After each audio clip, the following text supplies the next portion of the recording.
வேதாத்திரிய காந்த தத்துவம் என்ற தலைப்பிலே காந்த தத்துவம் பற்றிய தொடர் நிகழ்வாக ஞான ஆசிரியர் ஞானமணி ஐயாவால் இயற்றப்பட்டு வருகிறது. அதில் இந்த வாரம் 12வது வாரம். ஐயா அவர்கள் கடந்த வாரம் கூறியதிலிருந்து சிலவற்றை கூற வைக்கின்றேன். ஐயா அவர்கள் கடந்த வாரம் காந்த தத்துவத்தை பற்றி விளக்கும்போது பிரபஞ்ச தத்துவம் என்பதே காந்த தத்துவம் என்று கூறினார்கள். மனிதன் அவனுடைய வாழ்க்கையில் நிறைய பொருட்களை வாங்கி அதை அனுபவிக்க வேண்டும் என்று நினைக்கிறான். ஆனால் அதனால் வாழ்க்கையில் அனுபவம் மட்டுமே மிஞ்சுகிறது.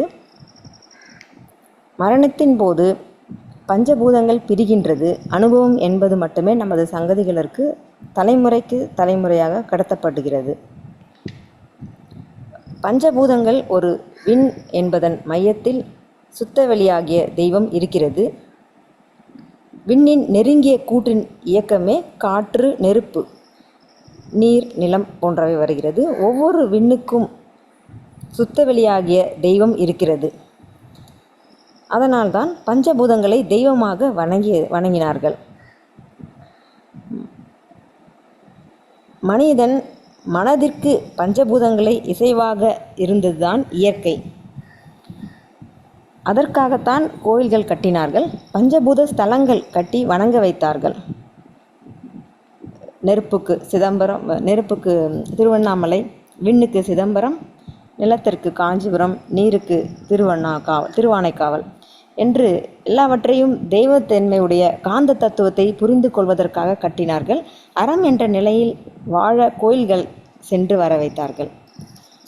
ஆனால் அதையெல்லாம் மறந்து இப்பொழுது இயற்கையை மாற்றக்கூடிய ஆராய்ச்சியில் மனித குலம் இறங்கிவிட்டது.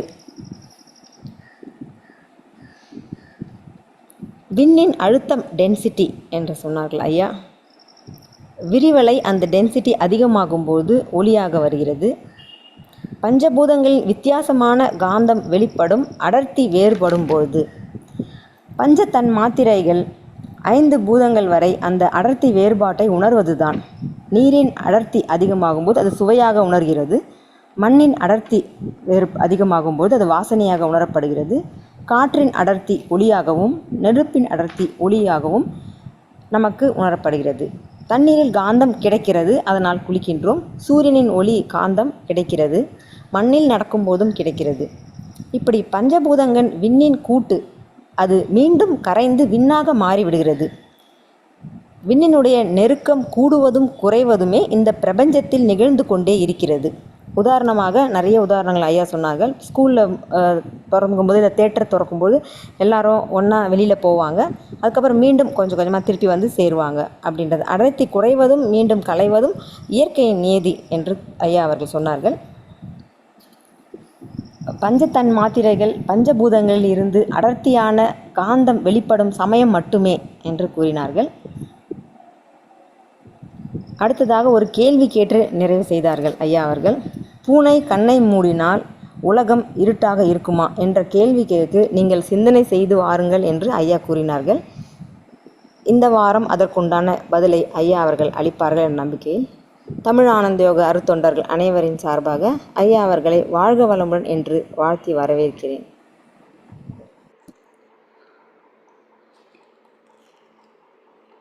வாழ்க வையகம், வாழ்க வையகம், வாழ்க வளமுடன்.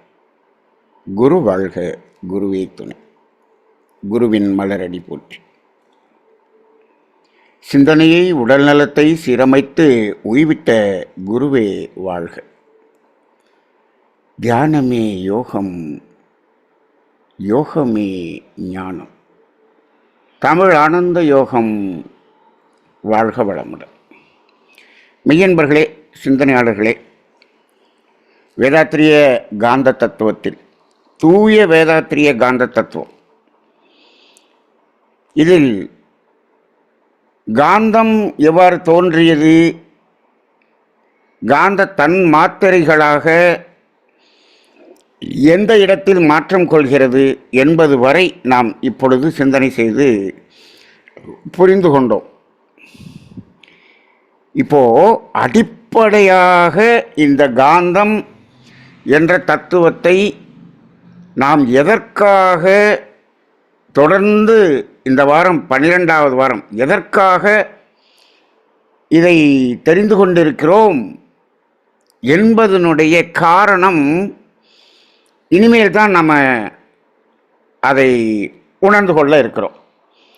இதுவரைக்கும் காந்தம் எவ்வாறு உருவானதுன்னு தெரிஞ்சதை வச்சு எந்த பலனும் இல்லை. இது சும்மா தெரிந்து கொள்வதற்கு மட்டுமே. இதெல்லாமே பிரபஞ்சத்தில் நடந்தது. இப்போ இது வரைக்கும் நம்ம எங்கே வந்திருக்கோம்? பஞ்சபூதம் வரைக்கும் தான் வந்திருக்கிறோம். அப்போ பஞ்சபூதம் வரைக்கும் அது வந்தது. இது எல்லாமே இறைவனுடைய இயற்கையினுடைய வெளிப்பாடு. அது அதனுடைய மலர்ச்சி.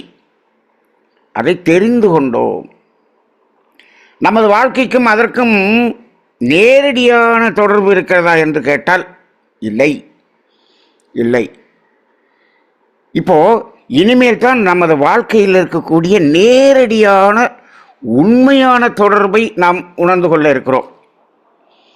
உண்மையான தொடர்பு, வாழ்க்கை என்பதில் இருக்கக்கூடிய உண்மை என்ற இடம் எது என்பதை இனிமேல் நாம் உணர்ந்து கொள்ள வேண்டும் வேண்டும்.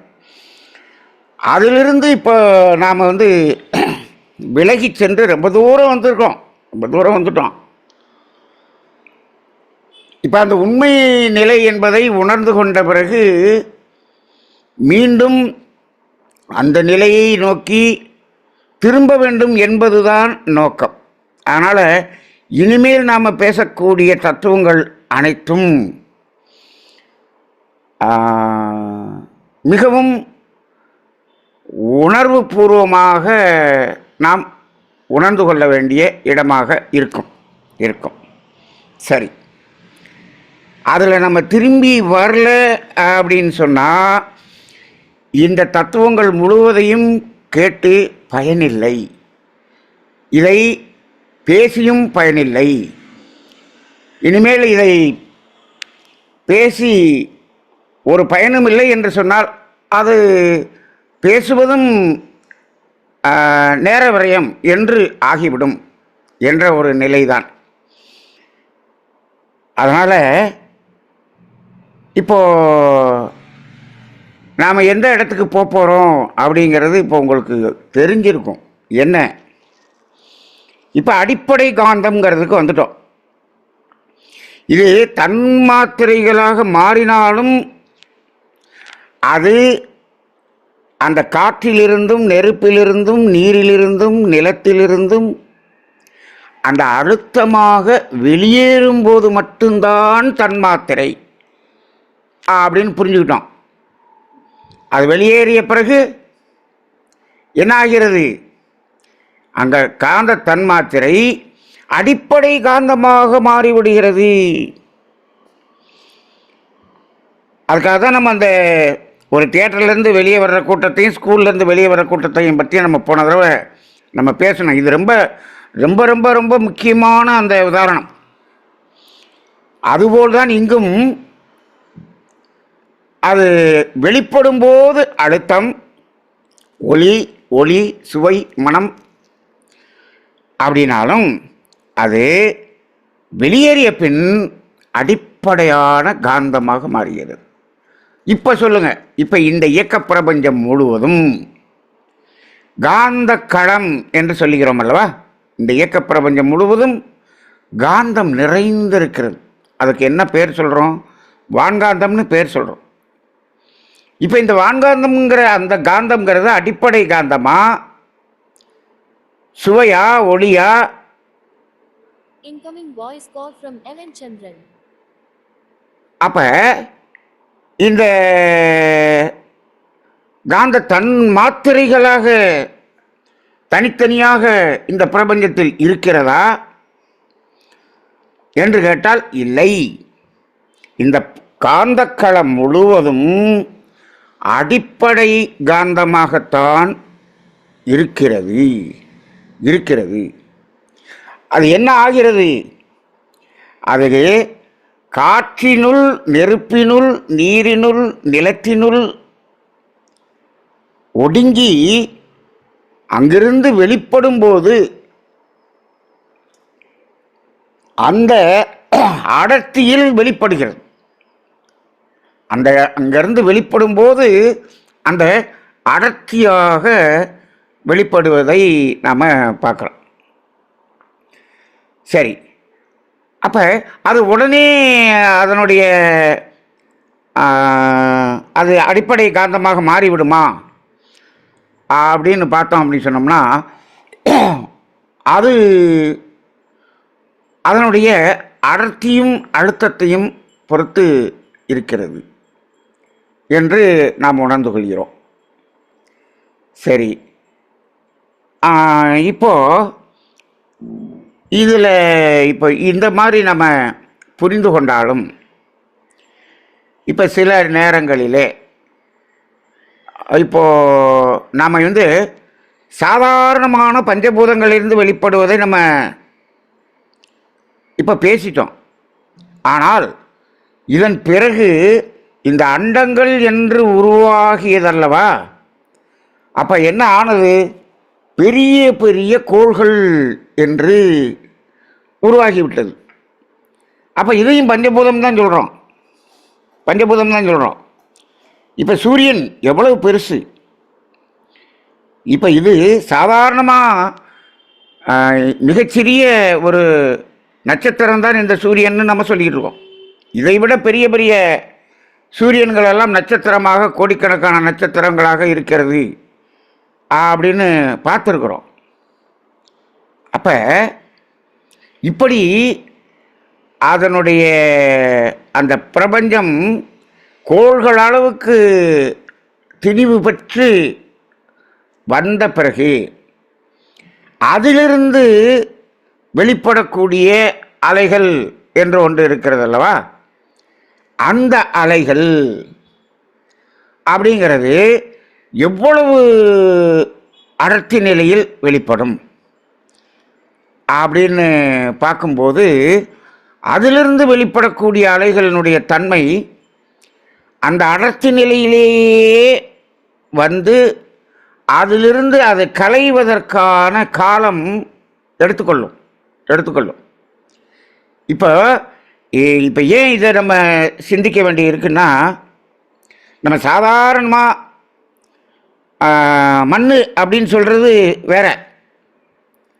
இப்போ பூமி அப்படிங்கிற மண்ணுங்கிறது அது எவ்வளவு திணிவு நிலை, அதிலிருந்து வரும் நிலைக்கும் சாதாரண ஒரு சின்ன கல்லிலிருந்து வெளியில் வர்ற ஒரு நிலைக்கும் நிச்சயமாக வித்தியாசம் இருக்கிறது. அதுபோல் இப்போ சூரியனிலிருந்து ஒரு அலை வருகிறது என்று சொல்லுகிறோமே, அந்த அலை அங்கிருந்து பூமி வரை வருகிறது. எந்த நிலையில் வருகிறது? அதே அடர்த்தி நிலையில் தான் வருகிறது. அதே அடர்த்தி நிலையில் வருகிறது, வந்து மோதுகிறது, இந்த பூமியில் மோதுகிறது. மோதிய பிறகு என்ன ஆகாது? சிதறி சாதாரண காந்தமாக மாறிவிடும். அப்போ காந்த தன்மாத்திரைகளாகவே வெளிப்படுவது அது உணர்வு என்ற ஒரு நிலை வந்த பிறகு அது என்ன ஆயிரும்? நார்மலான ஒரு காந்தமாக மாறிவிடும். அப்போ இப்போ நம்ம சாதாரணமாக பஞ்சபூதங்களுக்கு பார்த்ததுக்கும் இப்போ இந்த பிரபஞ்சம் அப்படின்னு பார்க்கும்போதும் அதில் அந்த கால அளவு வித்தியாசப்படுகிறது என்பதை நாம் உணர்ந்து கொள்வோம். சரி, அந்த அடிப்படையில் தான் சென்ற வாரம் ஒரு கேள்வி கேட்டிருந்தோம். என்ன கேள்வி? இப்போது பூனை கண்ணை மூடினால் உலகம் இருளுமா என்ற ஒரு கேள்வி கேட்டிருந்தோம். இப்போது சூரியனிலிருந்து ஒரு அலை வருகிறது. நாம் என்ன சொல்கிறோம்? சூரியனிலிருந்து வெளிச்சம் வருகிறது என்று சொல்கிறோம். வெளிச்சம் என்றால் ஒளி. ஒளி என்பது காந்த தன்மாத்திரை. அப்போ நெருப்பிலிருந்து வருவது அப்படின்னு சொல்கிறோம் இல்லையா, அதான காந்த தன்மாத்திரையாக ஒளியாக வருகிறது என்று சொல்கிறோம் அல்லவா. இப்போ அங்கிருந்து அது ஒளியாகவே வருகிறதா என்றால் இல்லை, காந்த தன்மாத்திரை என்ற ஒளி என்ற அழுத்த காந்தமாக வருகிறது. இந்த பூமியில் வந்து மோதுது. பூமியில் மட்டுமா மோதும்? பூமிக்கு இடையில் இருக்கக்கூடிய புதனில் மோதுமா, சுக்கிரனில் மோதுமா? மோதும், மோதும். அப்போ இதுக்கும் மேலே செவ்வாயில் மோதுமா? அங்கேயும் மோதும். இப்போ நம்ம செவ்வாய் கிரகத்தை நம்ம ஒரு மாலை நேரத்தில் ஒரு மேற்கு பகுதியில் பார்த்தோம்னா அந்த செவ்வாய் கிரகத்தை நம்ம பார்க்க முடியுது. சிகப்பு கலரில் அதனுடைய ஒளியை நம்ம பார்க்கிறோம். அதே போல் இப்போ சந்திரனுடைய ஒளியை பார்க்கிறோம். இப்போ அந்த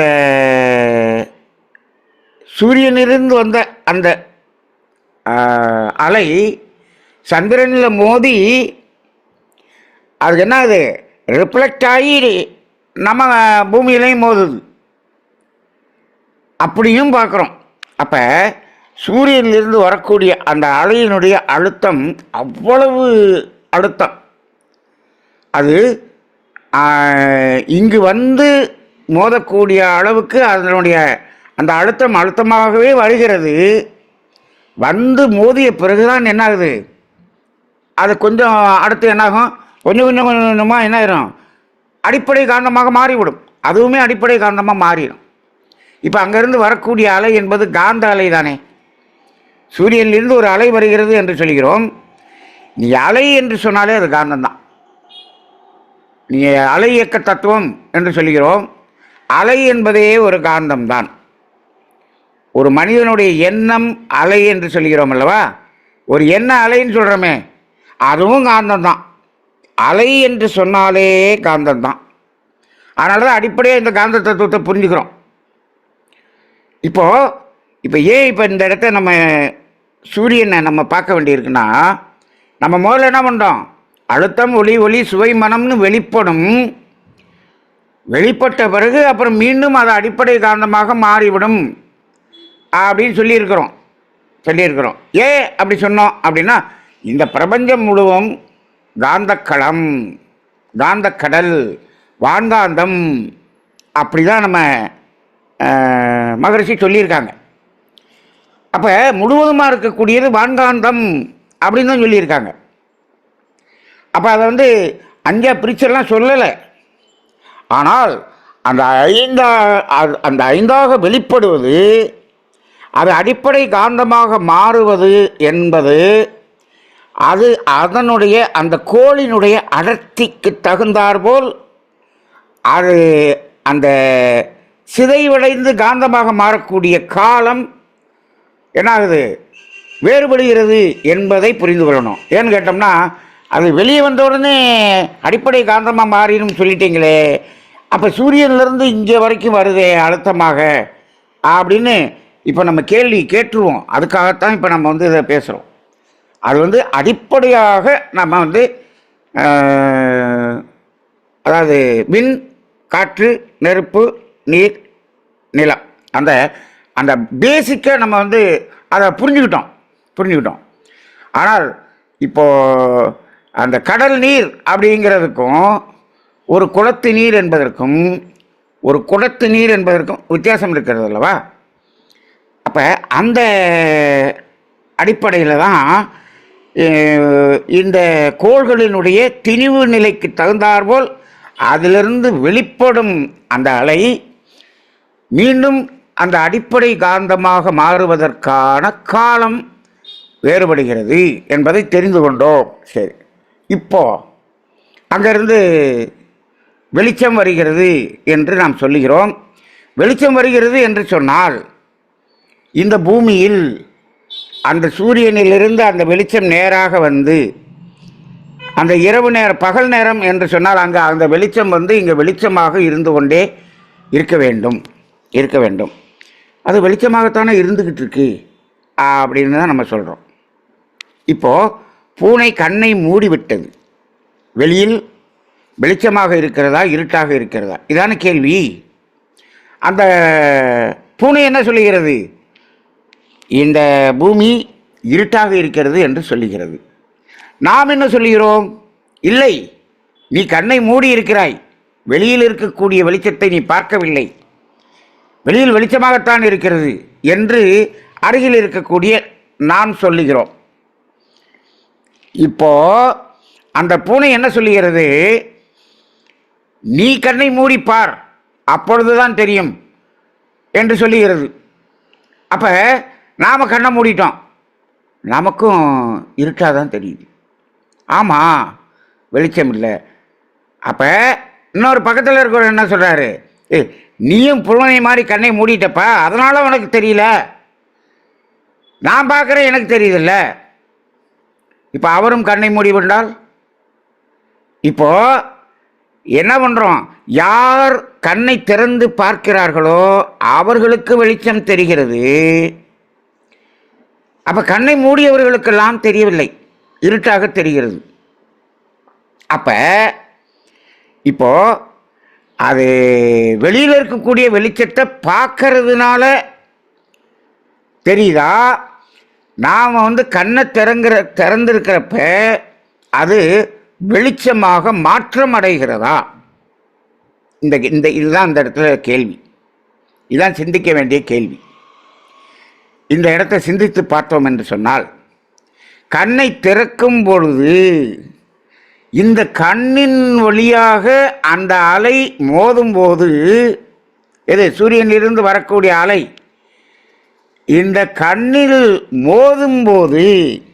மோதும்போது என்ன ஆகிறது என்று சொன்னால், அது எவ்வளவு அடர்த்தியாக அந்த அலை இருந்ததோ, அந்த சூரியனிலிருந்து வரக்கூடிய அந்த தன்மாத்திரையாகிய அந்த அலை எவ்வளவு அடர்த்தியாக இருந்ததோ, அந்த அடர்த்திக்கு தகுந்தாற் போல் அந்த மோதுதல் நடக்கும். கண்ணில் மோதும்போது அந்த அடர்த்திக்கு தகுந்தாற் போல நமக்குள்ளாக இருக்கக்கூடிய ஜீவகாந்தம் என்ற காந்தம் கண்ணின் வழியாக வெளியேறி, எப்படி வெளியேறுகிறது?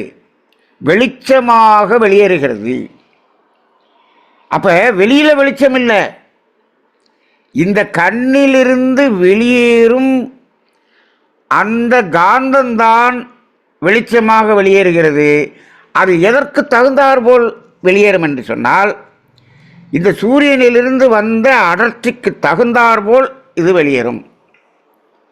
இதை நீங்கள் உதாரணமாக உணர்ந்து கொள்ளணும்னா, நீங்கள் என்ன பண்ணலாம்? ஒரு 15 வாட்ஸ் பல்பு பார்க்குறீங்க. பார்க்கும்போது எவ்வளோ வெளிச்சம் தெரியுது? கம்மியாக தெரியுது. 100 வாட்ஸ் பார்க்கும்போது வெளிச்சம் அதிகமாக தெரியுது. 1000 வாட்ஸ் பார்க்கும்போது இன்னும் வெளிச்சம் அதிகமாக தெரியுது. 15 வாட்ஸ் பல்பை எவ்வளோ நேரம் பார்க்க முடியும்? 1000 வாட்ஸ் பல்பை எவ்வளோ நேரம் பார்க்க முடியும்? அந்த பல்பிலிருந்து வரக்கூடிய அந்த அலையை, அதுலேருந்து என்ன வருது? அதுலேருந்தும் என்ன ஆகுது? அந்த அந்த மின்சாரம் என்ற காந்தம், மின்சாரம்ங்கிறது என்ன? அழுத்தப்பட்ட காந்தம், அதானே மின்சாரம். அப்போ அந்த காந்தம் அழுத்தமாக வெளியே வருது. 15 வாட்ஸில் வரக்கூடிய அழுத்தம் கம்மி, 1000 வாட்ஸில் அழுத்தம் அதிகம். இப்போ இந்த 15 வாட்ஸை பார்த்துக்கிட்டு இருக்கிற நேரம் அதிகமாக இருக்குது, 1000 வாட்ஸை பார்க்க முடியல. ஆனால் அதில் வெளிச்சம் அதிகமாக இருக்குது. ஏன் பார்க்க முடியல? ஏன் கொஞ்ச நேரத்துக்கு மேலே பார்க்க முடியல அப்படின்னா, இப்போது அதில் இருந்து வரக்கூடிய அந்த அழுத்தம் கண்ணில் மோதுது. அது நமக்கு நம்மளை ஒன்றும் பண்ணலை. அது என்ன பண்ணுதுன்னா, நமக்குள்ளாக இருக்கக்கூடிய ஜீவகாந்தத்தை அது அந்த அந்த அளவுக்கு ஈர்க்கிறது. 1000 வாட்ஸ்லேருந்து வரக்கூடிய அழுத்தம் எந்த அழுத்தத்தில் மோதுகிறதோ அந்த அளவுக்கு இங்கே உள்ளேருந்து ஜீவகாந்தம் வெளியே போகணும்னு வரும். 15 வாட்ஸ்லேருந்து வரக்கூடிய அழுத்தம்னா அதில் கொஞ்சம் அழுத்தம் தான் இருக்கும், அந்த அளவுக்கு தான் வெளியே போகும். அப்போ அது மோதி நமக்குள்ளாக இருக்கக்கூடிய ஜீவகாந்தத்தை தூண்டுகிறது. அப்போ 1000 வாட்ஸில் வரும்போது அதிகமான ஜீவகாந்தம் வெளியேறுகிறது அல்லவா? அதிகமான ஜீவகாந்தம் வெளியேறித்தான் அவ்வளவு பிரைட்டான ஒரு வெளிச்சமாக மாறுகிறது.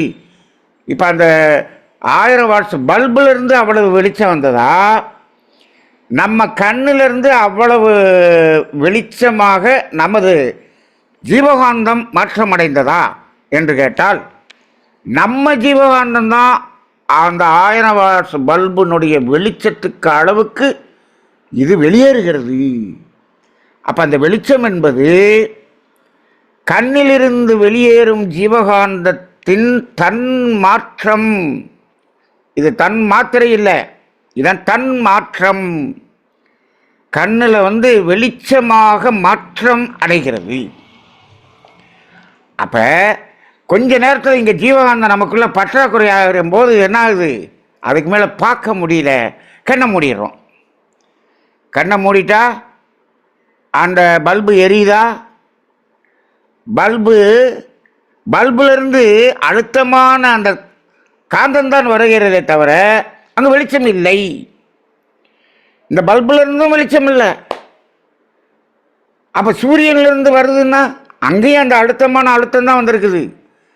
கண்ணை திறந்து நீங்கள் உங்களுக்குள்ளே இருக்கக்கூடிய அந்த ஜீவகாந்தம் வெளியேறினால்தான் வெளிச்சமே தவிர, வெளியேறும் போது தான் வெளிச்சமே தவிர, அப்போ தன் மாற்றம் எங்கு நடக்கிறது என்று சொன்னால் அது நமது புலனில் தான் நடக்கிறது. வெளியில் தன்மாற்றம் என்பது இல்லை. இப்போ சொல்லுங்க, பூனை கண்ணை மூடினால் உலகம் இருளுமா? இருளும். அது இருட்டாகத்தான் இருக்கும். கண்ணை திறந்தால் வெளிச்சமாக தெரியும். எப்படி? கண்ணை திறந்தால் நமது உயிராற்றல் ஜீவகாந்தம் தன்மாற்றமாகி வெளிச்சமாக மாறி வெளிச்சம் தெரிகிறது. அப்போ இங்கே தான் இப்போ ஒருத்தருக்கு கண்ணு தெரியாத ஒருத்தர், அவருக்கு கண்ணின் வழியாக ஜீவகாந்தம் வெளியேறுவதில் அங்கே ஒரு பிரச்சனை. அங்கே வெளியேற முடியல, கண்ணு திறந்திருக்கு. ஆனால் நாம் என்ன சொல்றோம்? வெளிச்சத்தை பார்க்க முடியவில்லை என்று சொல்லுகிறோம். இல்லை, வெளிச்சமாக மாறவில்லை, தன்மாற்றம் அடையவில்லை. காது கேட்கவில்லை என்று சொன்னால் அவருக்கு காது, நான் பேசுறது அவருக்கு கேட்கல அப்படின்னு. நீங்கள் பேசுறது ஒரு அலைதான்.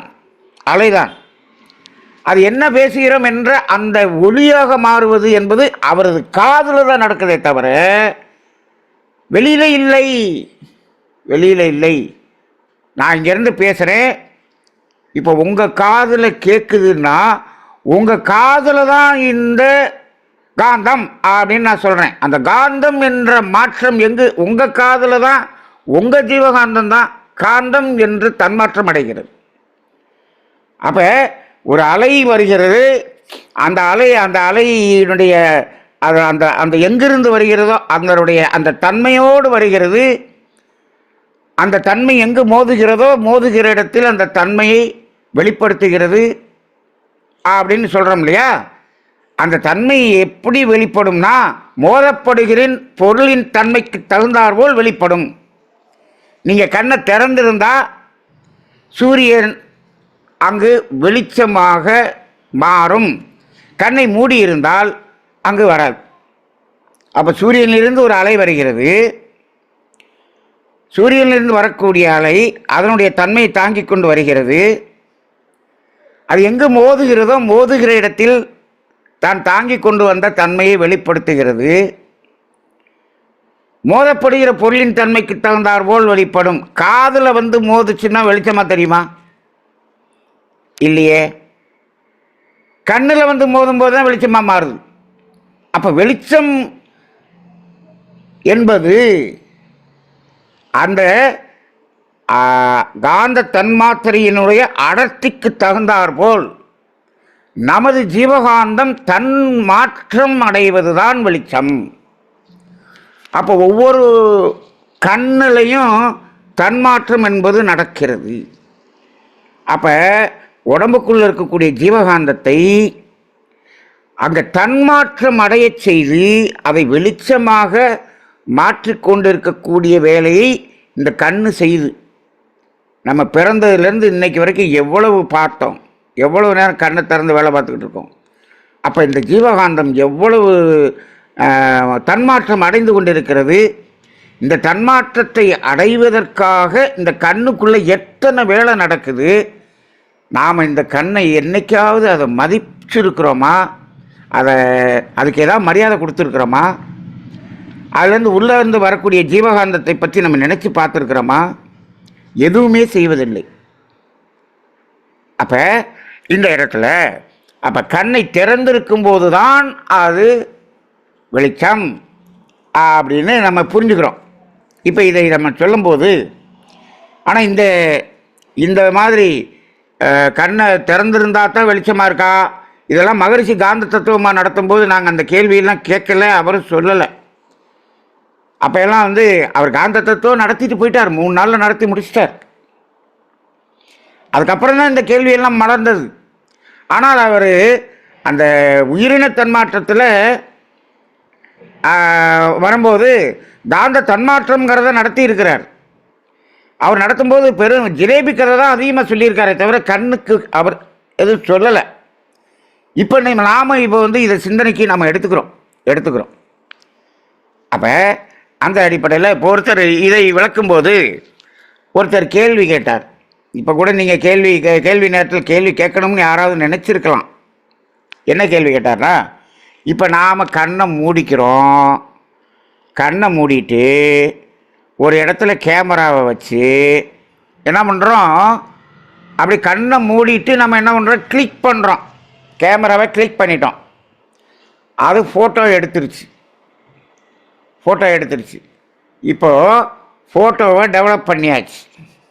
இதில் அந்த இடம் வெளிச்சமாக இருக்குதா இருட்டாக இருக்குதா?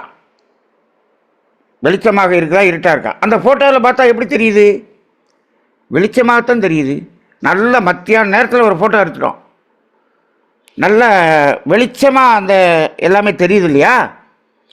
வெளிச்சமாக தானே இருக்குது. அப்போ நாம் கண்ணை மூடிட்டு தானே ஃபோட்டோ எடுத்தோம். அந்த ஃபோட்டோவை பார்த்தோம்னா அதில் வெளிச்சம் இருக்குல்ல, அப்போ வெளியில் வெளிச்சம் இருக்குல்ல அப்படின்னு அவர் கேட்டார். எனக்கு கொஞ்ச நேரம் யோசிக்க வேண்டியதாயிடுச்சு. ஆமாம், யோசித்து பார்த்தேன். யோசிக்கும்போது இப்பொழுது பாருங்கள், இந்த ஃபோட்டோவை பார்க்கும்போது அந்த ஃபோட்டோவை வெளிச்சமாக தெரியுது இல்லையா? அந்த ஃபோட்டோவில் வெளிச்சம் இல்லை, இருட்டாக தான் இருக்குது. கண்ணை திறந்து பார்க்கும்போது அது என்னவா மாறுது? அது தன்மாற்றம் அடைந்து இங்கே வெளிச்சமாக தெரியுது. நம்ம பார்க்கும்போது தான் அந்த ஃபோட்டோவில் வெளிச்சமாக தெரியுது. அப்படி இல்லைன்னா அங்கே எப்படி இருக்கும்? டார்க்காக தான் இருக்கும். அப்போ இந்த இடத்துலையும் நம்ம கண்ணு பார்க்கும்போது, இப்போ ஒரு ஃபோட்டோவை பார்க்குறோம், நீங்கள் இப்போ நேரடியாக அந்த சூரியன் இருக்கும்போது வெளிச்சமத்தான் அப்படி பார்க்குறோம், வெளிச்சமாக மாறுது இல்லையா, தன்மாற்றம் அடையுது இல்லையா?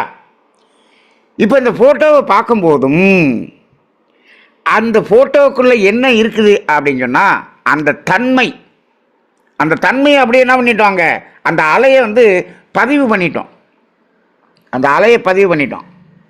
அந்த உருவத்தை பதிவு பண்ணிட்டோம். கண்ணை திறந்து நம்ம பார்க்கும்போது அங்கே என்ன ஆகுது? தன்மாற்றம் அடைந்து அது நமக்கு தெரியுது. அதில் என்ன இருக்குதோ அது தன்மாற்றம் அடைந்து தெரிகிறது. அப்போ தான் வெளிச்சமாக தெரியுது. அப்போ இதை நம்ம வெளியில் வெளிச்சம் இருக்குதுங்கிறத எப்படி ப்ரூவ் பண்ணுறது அப்படின்னு பார்த்தோம்னா, எல்லா பேரும் கண்ணை மூடிட்டா யார் தான் வெளியில் வெளிச்சம் இருக்குதான்னு பார்த்து சொல்கிறது? அப்படி சொல்கிறதுக்கு இல்லை. இப்போ இது நமது சிந்தனையின் அடிப்படையிலே நாம் சிந்தனை செய்திருக்கிறோம். ஆனால் விஞ்ஞானம் என்ன சொல்லுகிறது? சூரியனிலிருந்து வெளிச்சமே நேரடியாக வருகிறது என்று சொல்லுகிறது. நேரடியாக வெளிச்சமே வருதுன்னு சொல்லுது. இப்போ நாம் என்ன சொல்கிறோம், கண்ணை திறந்தால் தான் வெளிச்சமாக மாறுதுன்னு சொல்லிக்கிட்டு இருக்கோம். ஆனால் அங்கிருந்தே வெளிச்சம்தான் வருகிறது என்று சொல்லுகிறது. இப்போது அதுக்கு மகரிஷி அவர்களுக்கு பதில் சொல்லும்போது, அங்கிருந்து வெளிச்சம் வருவதில்லை, சூரியனிலிருந்து வெளிச்சம் வருவதில்லை என்று மகரிஷி பதில் சொல்லிட்டார். அப்போ அங்கே வெளிச்சம் வருவதில்லைன்னு சொன்னது அதுக்கு எப்படி ப்ரூஃபு அப்படின்னு கேட்கும்போது, அங்கிருந்து வெளிச்சமாகவே வருகிறது என்று சொன்னால், இப்போ பூமி மேல்புறம் பகல், கீழே இருட்டு. இப்போது மேலே முழுவதும் வெளிச்சம் படுகிறது, பகலாக இருக்கிறது. சரி, அந்த அடிப்பகுதியின் மையத்தில் நம்ம இருக்கோம், இருட்டில் இருக்கோம்னு வச்சுக்குவோம். இந்த பூமிக்கு 2 பக்கமும் செல்லக்கூடிய வெளிச்சம் என்பது போய்கொண்டு தானே இருக்கும். அப்படி என்றால் இந்த பூமி உருண்டைக்கு தகுந்தாற் போல ராத்திரி 12 மணிக்கு மேலே பார்த்தோம்னா ஒரு முக்கோணமாக ஒரு இருட்டு இருக்க வேண்டும், அதை தாண்டி வெளிச்சம் இருக்க வேண்டும். அப்படி இருக்கிறதா, இந்த வானம் முழுவதும் இருட்டாக இருக்கிறதா என்று மகரிஷி கேட்டார். எல்லாம் அப்படியே நைட்டில் பார்த்தாங்கன்னா எல்லா பக்கமும் 180 டிகிரி அப்படி தெரியும் இல்லையா? 180 டிகிரி நம்மளால் பார்க்க முடியும். 180 டிகிரி இருட்டாக தான் தெரியுது. அப்போ மகரிஷி கேட்குறாரு, அங்கேருந்து வந்த வெளிச்சம் இந்த பூமி மறைக்கப்படுவதால் ஒரு முக்கோண இருட்டு மட்டும்தான் தெரிய வேண்டும். நீங்கள் ஒரு மேலே லைட்டு போட்டுருங்க, ஒரு பந்தை வைங்க, அந்த பந்துக்கு கீழே பார்த்தீங்கன்னா ஒரு முக்கோணமாக ஒரு இருட்டு வரும். அப்போ அது மாதிரி இருட்டு வரணும்ல அப்படின்னு கேட்டார். அப்போ அவங்க சொன்னாங்க, அந்த விஞ்ஞானிகள், அதாவது முக்கோணமாக ஒரு இருட்டு இருக்கிறது, அதை தாண்டி வெளிச்சம் இருக்கிறது. ஆனால் இந்த பூமியினுடைய விட்டம் பெரிய அளவு, அந்த அளவுக்கு விட்டமாக இருக்கக்கூடிய முக்கோணம் இருப்பதால் நமது கண்ணினுடைய பார்வை 25லேருந்து 30 கிலோமீட்டருக்கு மேலே நம்ம அந்த அலையை நம்ம உணர முடியாது. அதனால் நமக்கு தெரியல, அதை தாண்டி பார்த்தோம்னா தெரியும் நம்ம. ஆனால் இப்போ டெலஸ்கோப்பை வச்சு விரித்து கண்ணால் பார்க்கும்போது எவ்வளவு தூரத்துக்கு தாண்டியும் வெளிச்சம் இருந்தால் அதை பார்க்க முடியுமா என்று கேட்டால் பார்க்க முடியும் என்று சொன்னார்கள்.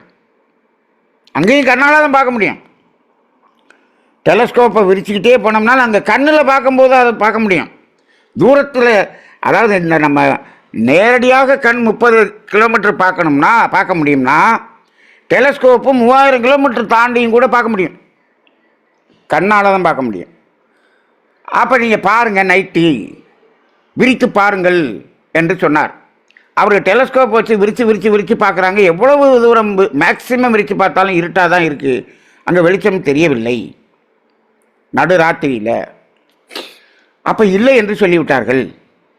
அப்போ தான் மகரிஷி சொன்னாங்க, சூரியனிலிருந்து வெளிச்சம் வருவதில்லை, அங்கிருந்து அலைதான் வருகிறது. என்ன அலை?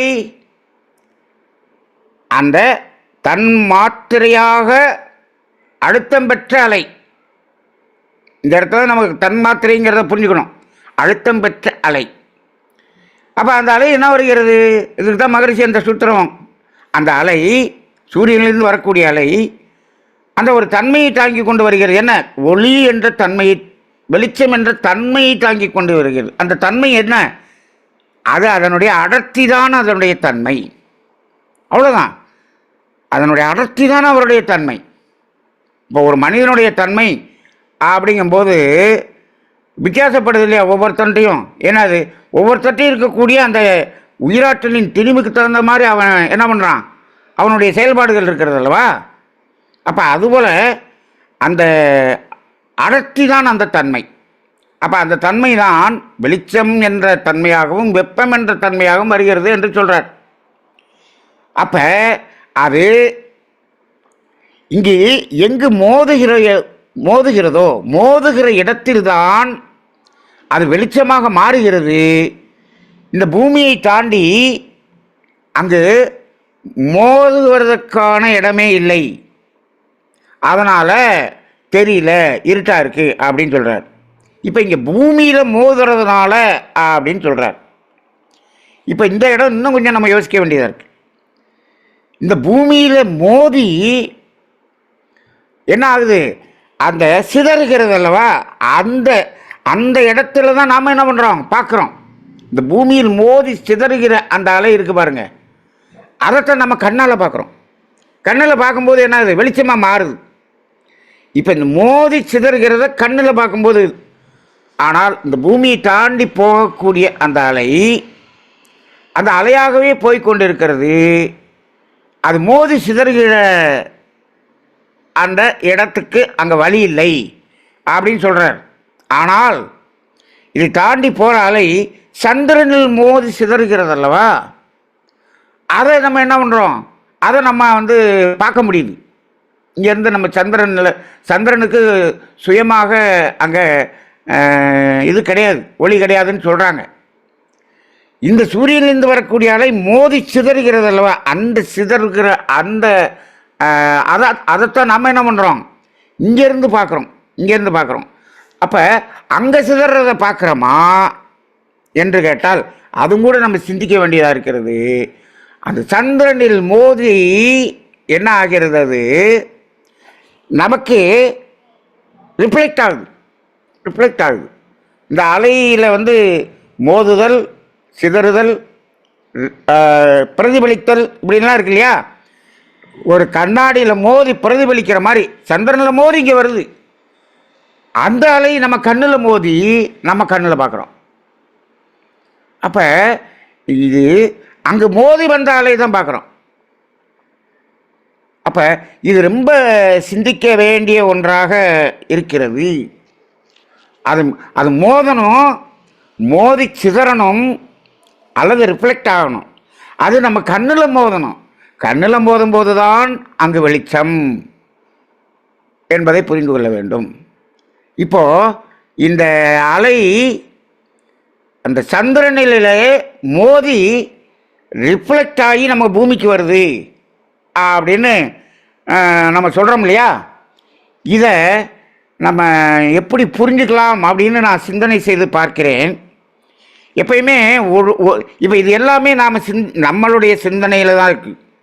இப்போ இன்றைக்கி நம்ம பேசுகிறது முழுவதுமே மகரிஷி ஓரளவுக்கு சொல்லிட்டாங்க. நம்ம அதை இன்னும் கொஞ்சம் விரிவாக நம்ம சிந்தனை செய்து கொண்டு இருக்கிறோம். இப்போ இந்த சந்திரனில் மோதி இங்கே வருது அப்படிங்கிறோம் இல்லையா, ரிஃப்ளெக்ட் ஆகி வருதுங்கிறோம் இல்லையா. இதை எப்படி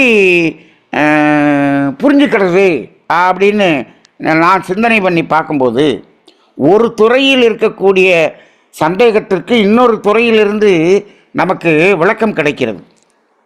எப்படின்னு பாருங்கள். இப்போ ஜோதிடம் எடுத்துக்கொள்ளுங்கள்.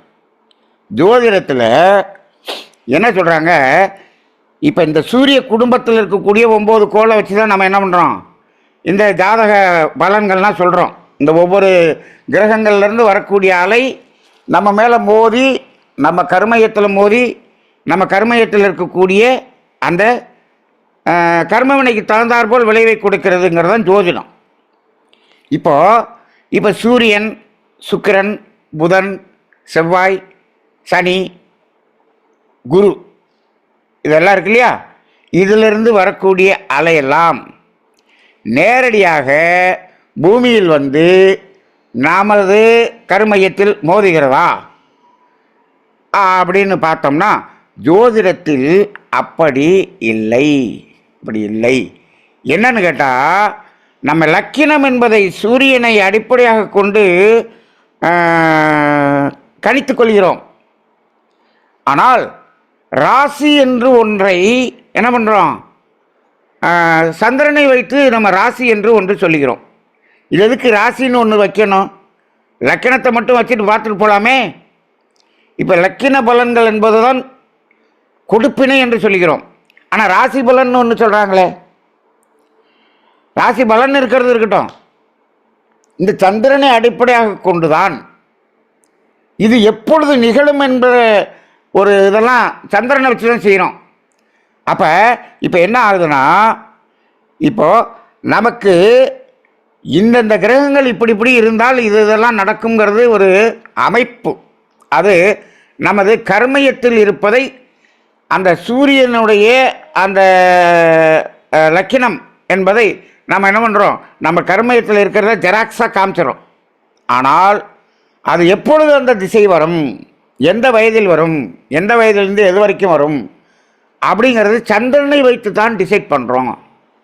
அப்போ என்ன ஆகுது, அப்போ இப்போ குரு திசை நடக்கிறது என்று சொன்னால் அந்த குருவினுடைய அலை சந்திரனின் மூலமாகத்தான் இங்கு வருகிறது. ஆனால் சந்திரனை வச்சு தான் எல்லாமே. சந்திரன் எந்த இடத்தில் இருக்கிறதோ, எந்த நட்சத்திரத்தில் இருக்கிறதோ அதை அடிப்படையாக கொண்டு தான் அவருக்கு இந்த திசை நடக்கிறது என்று சொல்லலாம். சந்திரன் எந்த உபநட்சத்திரத்தில் இருக்கோ அதில் தான் புத்தி நடக்கிறது என்று சொல்கிறோம். இந்த திசை, இந்த புத்தி, இந்த அந்தரம் நடக்கிறது, இதெல்லாமே சந்திரனை வைத்துத்தான் சொல்லப்படுகிறது. அதே போல இந்த சூரியன் என்பதை உயிர் என்று சொல்லப்படுகிறது, சந்திரன் என்பதை மனம் என்று சொல்லப்படுகிறது. மனம் என்பது ஒரு அலை தானே, அப்படி தானே சொல்கிறாங்க. அப்போ எல்லாமே சந்திரனை அடிப்படையாக கொண்டு, அப்போ ஒவ்வொரு கோளிலிருந்து வரக்கூடிய அலை சந்திரனில் வந்து சந்திரனின் மூலமாகத்தான் இங்கு வருகிறது. அப்போ அந்த சந்திரனை அடிப்படையாக கொண்ட திசா புத்தி, அப்போ அந்த அடிப்படையில் தான் நமக்கு விளைவுகள் வருகிறதுன்னு நம்ம ஜோதிடத்தில் படிக்கிறோம்.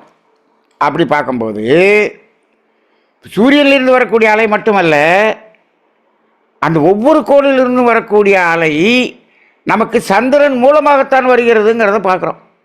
அப்போ நான் என்ன புரிஞ்சுக்கிறேன்னா, நம்ம பூமியில் இருக்கக்கூடிய உயிரினங்களுக்கு இந்த சந்திரன்கிறது ஒரு ஆண்டனா மாதிரி. அதனால தான் அதை மனோகாரகன் என்று சொல்லிவிட்டார்கள். அதன் மூலமாகத்தான் எல்லா தொடர்பு கொள்கிறோம், சந்திரன் மூலமாக. அது ஒரு ஆண்டனா மாதிரி எங்கு வேலை செய்கிறது என்று. அப்போ சூரியனிலிருந்து வரக்கூடிய அலை சந்திரனில் மோதி ரிஃப்ளெக்ட் ஆகி வர்ற வெளிச்சத்தை தான் நம்ம பார்க்குறோம். அப்போ இந்த இடத்துல மகரிஷி மோதப்படுகிற இடத்தில் தனது தன்மையை வெளிப்படுத்தும் அப்படின்னு சொல்கிறார். இப்போ இதை பூமியில் மோதுறப்ப, பூமியில் மேலே மோதுறதுனால வெளிச்சம் வந்துடுதா அப்படின்னு கேட்டால், அந்த வெளிச்சம் என்ற தன்மை வருகிறது. அது ஒவ்வொரு உயிரினமும் கண்ணால் பார்க்கும் பொழுதுதான் அது தன்மாற்றம் அடைகிறது. அதுவரை அந்த தன்மையில் தான் இருக்கிறது. அந்த தன்மை மாற்றம் அடைவது கண்ணில்தான் என்பதை நம்ம உணர்ந்து கொள்ளலாம். இதை நம்ம ஒவ்வொரு புலனுக்கும் அப்படியே சிந்தனை செஞ்சு பாருங்கள், நமக்கு ஆன்சர் கிடைக்கும். ஒரு பழம் இருக்குதுன்னா அந்த பழம் நாக்கில் கடித்து நம்ம ஜீவகாந்தம் தன்மாற்றம் அடைந்து வெளியேறும்போது தான் சுவையாக மாறுது. இப்போ பாருங்கள், நம்ம பார்த்தோம் சூரியனிலிருந்து வர அலை மோதுது, சிதறுது, கண்ணில் பார்த்தோம், வெளிச்சமாக மாறிச்சு. வெளிச்சமாக மாறி என்ன ஆகுது, அப்போ மாறிட்டு நம்மளுடைய ஜீவகாந்தம் என்னது, தன்மாற்றம் அடைந்து வெளியேறி விடுகிறது. வெளியேறி என்னவா மாறி அடிப்படை காந்தமாக மாறிவிடுகிறது.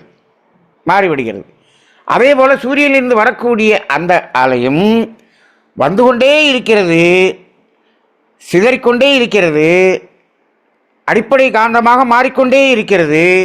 ஆனால் அது வந்து கொண்டே இருப்பதனால் இருந்து கொண்டே இருப்பது போல் தெரிகிறது. எப்போ? பகலில். இரவில் என்ன பண்ண முடியல, அந்த அலை நேரடியாக மோதி சிதறக்கான வாய்ப்பு இல்லை. அப்போ அந்த அழுத்தம் பெற்ற காந்த தன்மாத்திரை அங்கே இல்லாதனால கண்ணில் பார்த்தாலும் அது கன்வெர்ட் ஆகிறதுக்கு என்ன இல்லை, அங்கே அந்த அழுத்தம் பெற்ற அலை இல்லை. நம்ம ராத்திரியில் என்ன பண்ணுறோம், நம்ம லைட்டு போட்டுறோம். லைட்டை போட்டு அதில் நம்ம மின்சாரம் மூலமாக அந்த காந்தத்தை அழுத்தம் பெற செய்து கொண்டு வந்து அதை நம்ம வெளியே கொண்டு வந்துடுறோம். அதில் வர்றது லைட்டு போட்டுறோம், ஒரு டார்ச்சை அடிக்கிறோம். நம்ம கண்ணை திறந்து பார்க்கும்போது அந்த டார்ச் லைட்டில் இருந்து அலை தான் வருது. அது எப்போ வெளிச்சமாக மாறுதுன்னா, கண்ணில் ஜீவகாந்தம் வெளியேறித்தான் வெளிச்சமாக மாறுகிறது. அப்போ கண்ணில் டார்ச் அடிச்சுக்கிட்டே இருந்தோம்னா கொஞ்ச நேரத்தில் கூசுது, நிறுத்துங்கன்னு சொல்கிறோம். ஏன்? இங்கே நம்ம ஜீவகாந்தம் குறையுது, அதனால் அதை நம்ம ரொம்ப நேரம் பார்க்க முடியல. அப்போ இப்போ காந்த தன்மாத்திரை என்பது வேறு, தன்மாற்றம் என்பது வேறு என்பதை இங்கேயே நம்ம புரிஞ்சுக்கிறோம். இங்கேயே புரிஞ்சுக்கிட்ட பிறகு தான் நம்ம இனிமேல் தான் உயிரினத்துக்கே போகிறோம். உயிரின தோற்றம்ங்கிறதுக்கே இனிமேல் தான் போகிறோம். அப்போ இந்த இடம் கொஞ்சம் சிந்திக்க வேண்டிய இடம் என்பதனால் இன்றைக்கி நம்ம இதை பற்றி பேசிட்டோம். இதை பற்றி நல்ல ஆழ்ந்து சிந்தனை செய்யுங்கள். அப்போ வெளியில் வெளிச்சம் என்பது சாதாரணமாக இல்லை, அந்த வெளிச்சம் என்ற தன்மை தான் இருக்கிறது. இதே போல் மகரிஷிகிட்ட அந்த விஞ்ஞானிகள் என்ன சொன்னாங்க, சூரியனிலிருந்து நேரடியாக வெப்பம் வருகிறது என்று சொல்லிவிட்டார்கள். மகரிஷி இல்லைன்ட்டார். எப்படிங்க இல்லைன்னு சொல்கிறீங்கன்னு கேட்டாங்க. இப்போ இங்கே 40 டிகிரி இருக்குது இல்லையா, வெப்பம் 40 டிகிரி இருக்குது. இப்போ அப்படியே ஏரோப்ளேனில் ஏறி நம்ம ஒரு 35,000 அடி உயரத்தில் போயிட்டோம். அங்கே வெளியில் என்ன டிகிரி இருக்குது? அங்கே பார்த்தீங்கன்னா 0 டிகிரி இருக்குது. அங்கே நம்ம ஏரோப்ளேனில் ஏர் கண்டிஷன் போட்டு உள்ளே நமக்கு அந்த ஹீட்டை மெயின்டைன் பண்ணுறாங்க, ஏசி போட்டுறாங்க. வெளியில் வந்தீங்கன்னா அங்கே என்னாகும், அங்கே 0 டிகிரியில் இருக்கும். இப்போ மகரிஷி என்ன கேட்குறாரு, நீங்கள் சூரியனை நோக்கி நோக்கி போகிறீங்க, மேலே போகிறீங்க, இடையில முழுக்க 0 டிகிரியாக இருக்குது. அப்போ அங்கே வரக்கூடிய வெப்பம் இடையில சில்லுனாகி இங்கே பூமிக்கிட்ட திருப்பி வெப்பமாக மாறுதான்னு கேட்குறாரு. அங்கேருந்து ஒரு தீ எரியுது, அந்த தீக்கு பக்கத்தில் போக போக போக சூடு கூடுமா குறையுமா? கூடும். சூரியனை நோக்கி நீங்கள் போகிறீங்க, அங்கே போகும்போது ஏன் குறையுதுன்னு கேட்குறாரு. அவங்களால பதில் சொல்ல முடியல. அப்போ அங்கே என்னென்னா, அங்கே ஏன் அப்படின்னு சொன்னால் அங்கு அந்த அலை தான் இருக்கிறது. அங்கே மோதுறது என்ன பண்ணும், நீங்கள் ஒரு மனிதன் நின்னீங்கன்னா உங்கள் மனிதன் மேலே மோதுகிற அளவுக்கு தான் மோதும். அந்த மோதுகிற அளவு அவ்வளவுதான் மோதும். ஆனால் இந்த பூமியில் மோதும்போது மோதி அது சிதறுது பாருங்க, மோதி சிதறுது பாருங்க. அந்த சிதறும்போது அதில் வெப்பம் என்ற தன்மை வெளிப்படும். அது எப்போ நம்ம தோலில் படுதோ அப்போ சூடாக நாம் என்ன பண்ணுறோம், உணர்கிறோம், சூடாக உணர்கிறோம். வெளியில் சூடு இருக்கானா? இல்லை. நம்ம தோலில் படும்போது தான் சூடு. அந்த சூடாக மாறுவது இது நம்ம உடம்பில் இருக்கக்கூடிய ஜீவகாந்தம், நம்ம உடம்பில் இருக்கக்கூடிய ஜீவகாந்தம். அப்போ இந்த தன்மாத்திரைகள் என்பது எதுக்கு இங்கே ரெடி பண்ணி வச்சிருக்குது? இப்போது பஞ்சபூதங்கள் வரைக்கும் அந்த தன்மாத்திரையாக மாற்றி வச்சிருக்குது இல்லையா? இதெல்லாம் எதுக்கு அப்படின்னா சமைச்சு வச்சிருக்கிற பதார்த்தங்கள் மாதிரி. இதெல்லாம் இன்னும் பரிமாறவே ஆரம்பிக்கலை. இது எல்லாமே அழுத்தம், ஒலி, ஒளி, சுவை, மனம் இதெல்லாமே ரெடி பண்ணி வச்சிருச்சு. எது? இந்த அறிவாகிய தெய்வம் எல்லாம் ரெடி பண்ணி வச்சிருச்சு. இதை அனுபவமாக மாற்றுவதற்கு இனிமேல் தான் ஆரம்பிக்கணும். அதுக்கு தான் உயிரினம்ங்கிறத தோற்றுவிக்க போகுது, இனிமேல் தான் தோற்றுவிக்க போகுது. இது வரைக்கும் உயிரினம் இல்லை. அப்போ இதை அழுத்தமாக, சுவையாக, ஒளியாக மாற்றுவதற்கு ஒரு புலன் வேண்டும். அதை சுவையாக உணர்வதற்கு ஒரு மனம் வேண்டும். இந்த புலனும் மனமும் எங்கே வருது? இனிமேல் தான் உருவாகவே போகுது. ஆனால் அதுக்கு முன்னாடி நம்ம இதை தெரிஞ்சுக்கிட்டோம். அப்போ காந்த தன் மாத்திரை என்றால் என்ன, தன் மாற்றம் என்றால் என்னன்னு புரிஞ்சுக்கிட்டோம். இப்போ இனிமேல் தான் ஒரு முக்கியமான ஒரு காந்தம் வரப்போகிறது. அதுதான் வாழ்க்கையில் முக்கியமான காந்தம், மிக மிக மிக மிக முக்கியமான காந்தம். இந்த அடிப்படை காந்தம் இருக்கிறதே, இந்த காந்தம் தான் என்னவாக மாறப்போகிறது? மனமாக மாறப்போகிறது. அதுதான் மனமாகவும் மாறப்போகிறது. இப்போ இது வரைக்கும் காந்த தன் மாத்திரையாக தான் இருக்கு. மனமாக அதே காந்தம்தான் மாறப்போகிறது. எதுக்கு? உணர்வதற்காக. இதெல்லாம் உணர்வதற்காக. அப்போ இந்த இயற்கை என்ன பண்ண போகுது? ஒரு புலனை உருவாக்கி, ஒரு மனதை உருவாக்கி அந்த புலன் மூலமாக இந்த மனதை உணர்ந்து கொள்ள செய்ய போகிறது. அங்கே அதுக்கு தான் இப்போ உயிரினங்கிறது தொடங்க போகுது. அப்போ புலன் மூலமாக உணர்வது.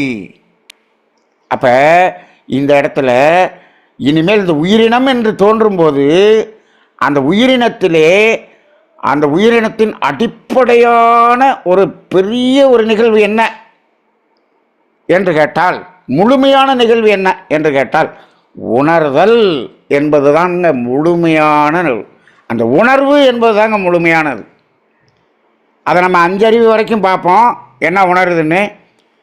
6வது அறிவில் என்ன உணரணும்? 6வது அறிவுலையும் உணர்வு தான் வாழ்க்கை, உணர்வு தான் வாழ்க்கை. இன்னைக்கு உணர்வுங்கிறத விட்டுட்டு இந்த உணர்வு எங்கேருந்து கிடச்சிச்சு அப்படின்னு சொல்லி அதை தேடி தேடி தேடி மனிதன் நாசமாக போயிட்டு இருக்கான். இந்த உணர்வு இங்கேருந்து கிடச்சிச்சு, அங்கேருந்து கிடச்சிச்சு, இங்கேருந்து கிடச்சிச்சு அப்படின்னு சொல்லி தேடி தேடி தேடி தேடி தேடி அப்படி போயிட்டான். ஆனால் இந்த உணர்வு அப்படிங்கிறதுக்குள்ள யார் நிற்கிறானோ அவன்தான் ஞானி. அவன் தான் துன்பமில்லாத வாழ்க்கையை வாழ முடியும். இப்போ இந்த உணர்வு பக்கம் திரும்புங்கன்னு சொல்கிறதுக்கு தான் நாம் இந்த கத்துன்னு கிடக்கிறோம். தொண்டை வலி எடுக்க கத்திட்டு கிடக்கிறோம். ஆனால் இது வரைக்கும் அந்த உணர்வு பக்கம் திரும்பி நிற்கிறதுக்கு கூட யாரும் எத்தனை பேர் திரும்பி நிற்கிறாங்க அப்படின்னு பார்த்தோம்னா மிகவும் வேதனையாக இருக்கிறது. இந்த காந்த தத்துவ சீரீஸ் முடிஞ்ச பிறகு யாராவது திரும்பி நிற்கிறாங்களான்னு பார்ப்போம். இல்லாட்டி இனிமேல் இதை பற்றி பேசுவதையே நிறுத்திவிடலாம் அப்படிங்கிற ஒரு நிலைக்கு தான் ஒரு வெறுப்பே வந்து விடக்கூடிய ஒரு நிலை வந்து விட்டது. என்னன்னு கேட்டோம்னா, நீ என்ன தத்துவம்னாலும் பேசு, நீ உன் தொண்டை வழி எடுத்தா நீ போய் தேனை குடிச்சிட்டு சரி பண்ணிக்க. ஆனால் நாங்கள் எப்பயும் போல நாங்கள் எல்லாம் இந்த ஊரில் உலகத்தில் எல்லா வாழ்க்கை இருக்கோ அப்படி தான் நாங்கள் வாழ்வோம் என்று சொல்லக்கூடிய மக்களைத்தான் பார்க்க வேண்டிய ஒரு சூழ்நிலையாக இருக்கிறது. அப்படி போய்கொண்டே இருக்கும் பொழுது அப்போ நமக்கே இவ்வளோ வெக்ஸ் ஆகுதுன்னா வேதாத்திரி மகரிஷி எவ்வளோ வேதனைப்பட்டிருப்பார். அப்படி தான் அவர் இப்படி நம்மளை உணர வைக்கிறேன்னு சொல்லி அவர் போய் கேஜி ஹாஸ்பிட்டலில் படுக்கக்கூடிய நிலை வந்து விட்டது. அவரை நம்ம படுக்க வச்சிட்டோம் அப்படின்னு நினைக்கிறேன். அப்போ அந்த அடிப்படையில் நாம் இதை சிந்தனை செய்யுங்கள். இனிமேல் வரக்கூடியதில் உணர்வு என்ற ஒரு நிலை ரொம்ப முக்கியமாக நம்ம பேச போகிறோம். அடுத்து உயிரினம்னு வந்துருச்சுன்னா உணர்வு என்று பேச போகிறோம். உணர்வு என்பது தான் தெய்வம் அப்படிங்கிற அளவுக்கு நம்ம அதை உணர வேண்டி இருக்கிறது. அந்த உணர்வை நோக்கி திரும்புவதற்கான ஒரு நிலையை நம்ம கொண்டு போவோம். அதை திரும்புவதற்கான ஒரு சூழ்நிலை வருகிறதா என்று பார்ப்போம். அப்படி இல்லை என்று சொன்னால் நாம் மட்டும் திரும்பிக் கொள்வோம். இனிமேல் யாருக்கும் எந்த தத்துவமும் பேசுவதில்லை என்று ஒரு முடிவு எடுக்க வேண்டும் என்ற ஒரு முடிவை நான் எடுத்திருக்கின்றேன். அந்த அடிப்படையிலே இந்த சமுதாயத்துக்கு ஏதோ நாம் இதை சிந்தனை செய்ய தூண்டுகிறோம். சிந்தனை செய்து பாருங்கள். சிந்தனையை வாழ்க்கையாக மாற்றுவதாக இருக்கக்கூடிய அளவுக்கு சிந்தனை செய்து பாருங்கள் என்ற வேண்டுகோளோடு இன்றைய தத்துவத்தை நிறைவு செய்து கொள்வோம். வாழ்க வளமுடன்.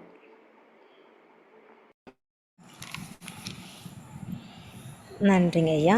வாழ்க வளமுடன். தியானமே யோகம், யோகமே ஞானம். தமிழ் ஆனந்த யோகம். வாழ்க வளமுடன். இன்றைய காந்த தத்துவம் நிகழ்வில் ஐயா அவர்கள் கூறிய விளக்கங்களும் தத்துவங்களும் மிக சிறந்ததாக இருந்தது. அனைவரும் தவநிலையிலிருந்து ஐயாவை வாழ்த்துவோம். ஞான ஆசிரியர் நன்மணி ஐயா அவர்கள் அருட்பேராற்றல் கருணையினால் உடல் நலம், நீண்ட ஆயுள், நிறை செல்வம், உயர் புகழ், மெய்ஞானம் பெற்று ஓங்கி வாழ்க வளமுடன். ஐயா அவர்கள் இன்று ஒரு ஆழமான சிந்தனை நமக்கு எடுத்துரைத்துள்ளார்கள். இந்த பஞ்சபூதங்கள் தன்மாத்திரை பற்றியும் அது எவ்வாறு உணரப்பட வேண்டும் என்பதை பற்றியும் ஐயா அவர்கள் விளக்கினார்கள்.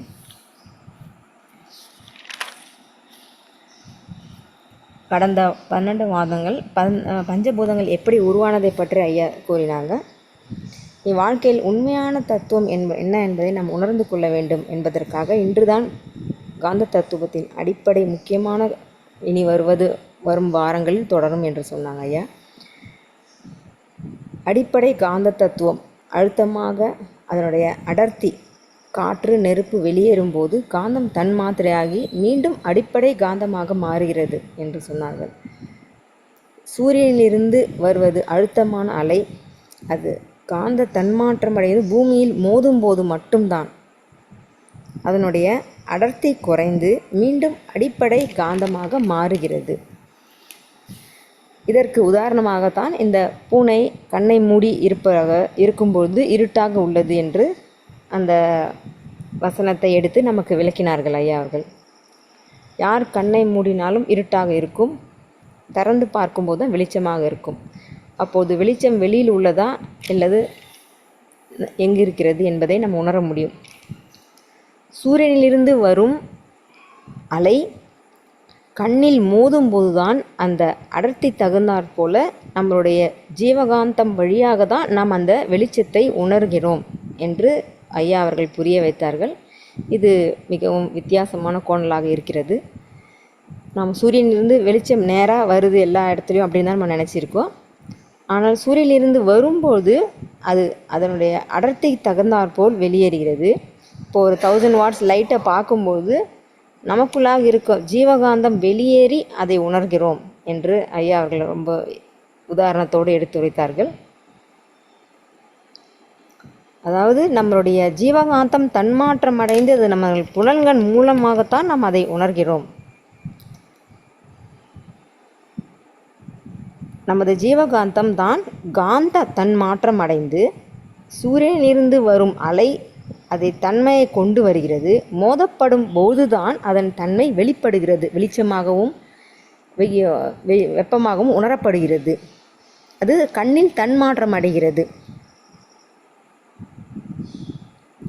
அது மகரிஷி ஐயா அவர்கள் கூறியது எல்லாத்தையும் நமக்கு எடுத்துரைத்தார்கள்.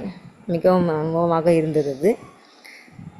அது சூரியன் தன் மாத்திரையான அழுத்தம் பெற்ற அலை ஒளி வெளிச்சம் என்ற தன்மையை தாங்கி கொண்டு வருகிறது. அதனுடைய அடர்த்தி அதன் தன்மை அது மோதப்படும் பொருளின் போதுதான் அது வெளிச்சமாக மாறுகிறது. அதை தாண்டி போகின்ற அலை அது வெளிச்சமாக தெரிவதில்லை. அது சந்திரனில் மோதும்போது அங்கிருந்து ரிஃப்ளெக்ட் ஆகி அது நம்ம வெளிச்சமாக நம்ம கண்ணில் பார்க்கும்போது தெரிகிறது.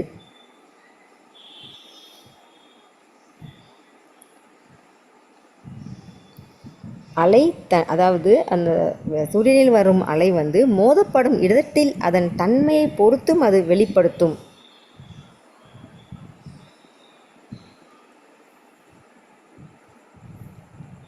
தன்மாற்றம் அடைந்தது என்பதும் தன் மாத்திரை என்பதும் வேறு வேறு. வெளிச்சம் என்ற தன்மைதான் இருக்கிறது. பார்க்கும்போது கண்ணில் ஜீவகாந்தம் வெளியேறி வெளிச்சமாக உணர்கின்றோம். இதையெல்லாம் உணர்வதற்காக தான் நம்மளுடைய புலன், அந்த புலன் என்பதும் உணர்வதற்கு மனம் என்பதும் வேண்டும். வாழ்க்கையில் மிக மிக முக்கியமான அடிப்படையான காந்த தத்துவம் நம் மனமாக மாறப்போகிறது. அதையெல்லாம் உணர்வதற்காகத்தான் நாம் புலன் மூலமாகத்தான் அதை உணரப்போகிறோம். உயிரினங்களின் மிக முக்கியமான முழுமையானது உணர்தல் தான். உணர்வை தேடி தேடி மனிதன் அலைந்து கொண்டிருக்கிறான். உணர்வுக்குள் நிற்க வேண்டும் என யாரும் நினைக்கவில்லை. அந்த உணர்வு தான் தெய்வம் என்பதை நாம் உணர வேண்டும். இதை யாராலும் உணர்வீர்களா என்று ஐயா அவர்கள் மிகவும் ஏக்கமாக கூறினார்கள். கட்டாயம் நம்ம தமிழ் ஆனந்த யோகத்தில் இதை பின்பற்றி இதை கேட்டுக்கொண்டு வரும் அன்பர்கள் இதை உணர்வார்கள் என்ற நம்பிக்கையோடு ஐயா அவர்களுக்கு நன்றி சொல்கிறோம். நன்றிங்க ஐயா. வாழ்க வளமுடன். கேள்வி பதில் செஷன் இருக்குங்களா ஐயா? வாழ்க வளமுடன். இன்று ஐயா அவர்கள் காந்த தத்துவம் பற்றிய விளக்கத்தில் உங்களுக்கு ஏதாவது கேள்வி கேட்க வேண்டும் என்றால் ஹேண்ட் ரைஸ் பண்ணலாம். ஐயாவிடம் கேள்வி கேட்கும் அன்பர்கள் மோகன் ஐயா, நீங்கள் அன்மியூட் பண்ணிவிட்டு கேளுங்க ஐயா. வாழ்க வளம் ஐயா. ஐயா வாழ்க வளமுடன். ஐயா ரொம்ப சிறப்பாக இருந்தது ஐயா அந்த விளக்கம். இப்ப நம்மளே யார்கிட்டயாவது ஒரு காந்த தத்துவத்தை பத்தி சும்மா அந்த எக்ஸ்பிளைன் பண்ணணும் அப்படின்னா சந்தேகம் இல்லாம நீங்க சொன்ன கருத்து வச்சுக்கிட்டு அழகா சொல்லலாம் ஐயா. அந்த தெளிவு உங்களுக்கு நிறைய கொடுத்துருக்கீங்க. ஐயா இப்ப இதை இன்னைக்கு விட இன்னைக்கு ஆமாங்க இன்னைக்கு சொன்னதை வந்து நீங்கள் சிந்தனை பண்ணி பார்த்து உங்கள் மனம் வந்து அதில் வந்து அது சரின்னு ஒத்துக்கிட்ட பிறகு சொல்லுங்கள். முதல்ல ஆமாங்க நீங்கள் சிந்தனைக்கு எடுத்துக்கங்க. ஆமாங்க ம் அல்ல அவ்வளவு தெளிவா எங்களுக்கு புரிய வச்சிருக்கீங்க. இப்ப நம்ம இத வந்து இந்த கண்ணுக்கு சொன்னீங்கய்யா. இத கூட ஈஸியா என்ன சொல்லணும்னா, இப்ப ஒருத்தர் காதுல வச்சு சொல்லலாமாங்கய்யா? ஆ எல்லாத்துக்கும் இப்போ நம்ம ஒன்று ஆமா மட்டும் பேசியிருக்கோம்.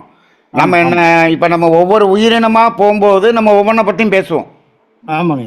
அது வந்து ஆ ஈஸியா இன்னும் புரிய வைக்கலாம். ம் இப்போ ம். இதில் நீங்கள் ஒரு இடத்துல நல்லா புரிஞ்சுக்கலாம். இப்போ ஆமா பாருங்க, கண்ணு தெரியாத ஒருத்தர் இருக்காரு. ஆமாங்க அவருக்கு வந்து கண்ணு வழியா என்ன ஆகல, ஜீவகாந்தம் வெளியேறல. அவர் பாரு அந்த வெளிச்சத்தை பார்க்கல. ஆனா ஆமா அப்படியே அது வெளியேறாம இருக்கிறதுனால அவருக்கு வந்தீங்கன்னா பவர் கூட, உள்ள ஜீவகாந்த திணிவு ஜாஸ்தியா இருக்கும். ஆமாங்க அப்ப ஆமாங்க மற்ற புலன்ல அவர் நல்லா அனுபவிப்பாரு.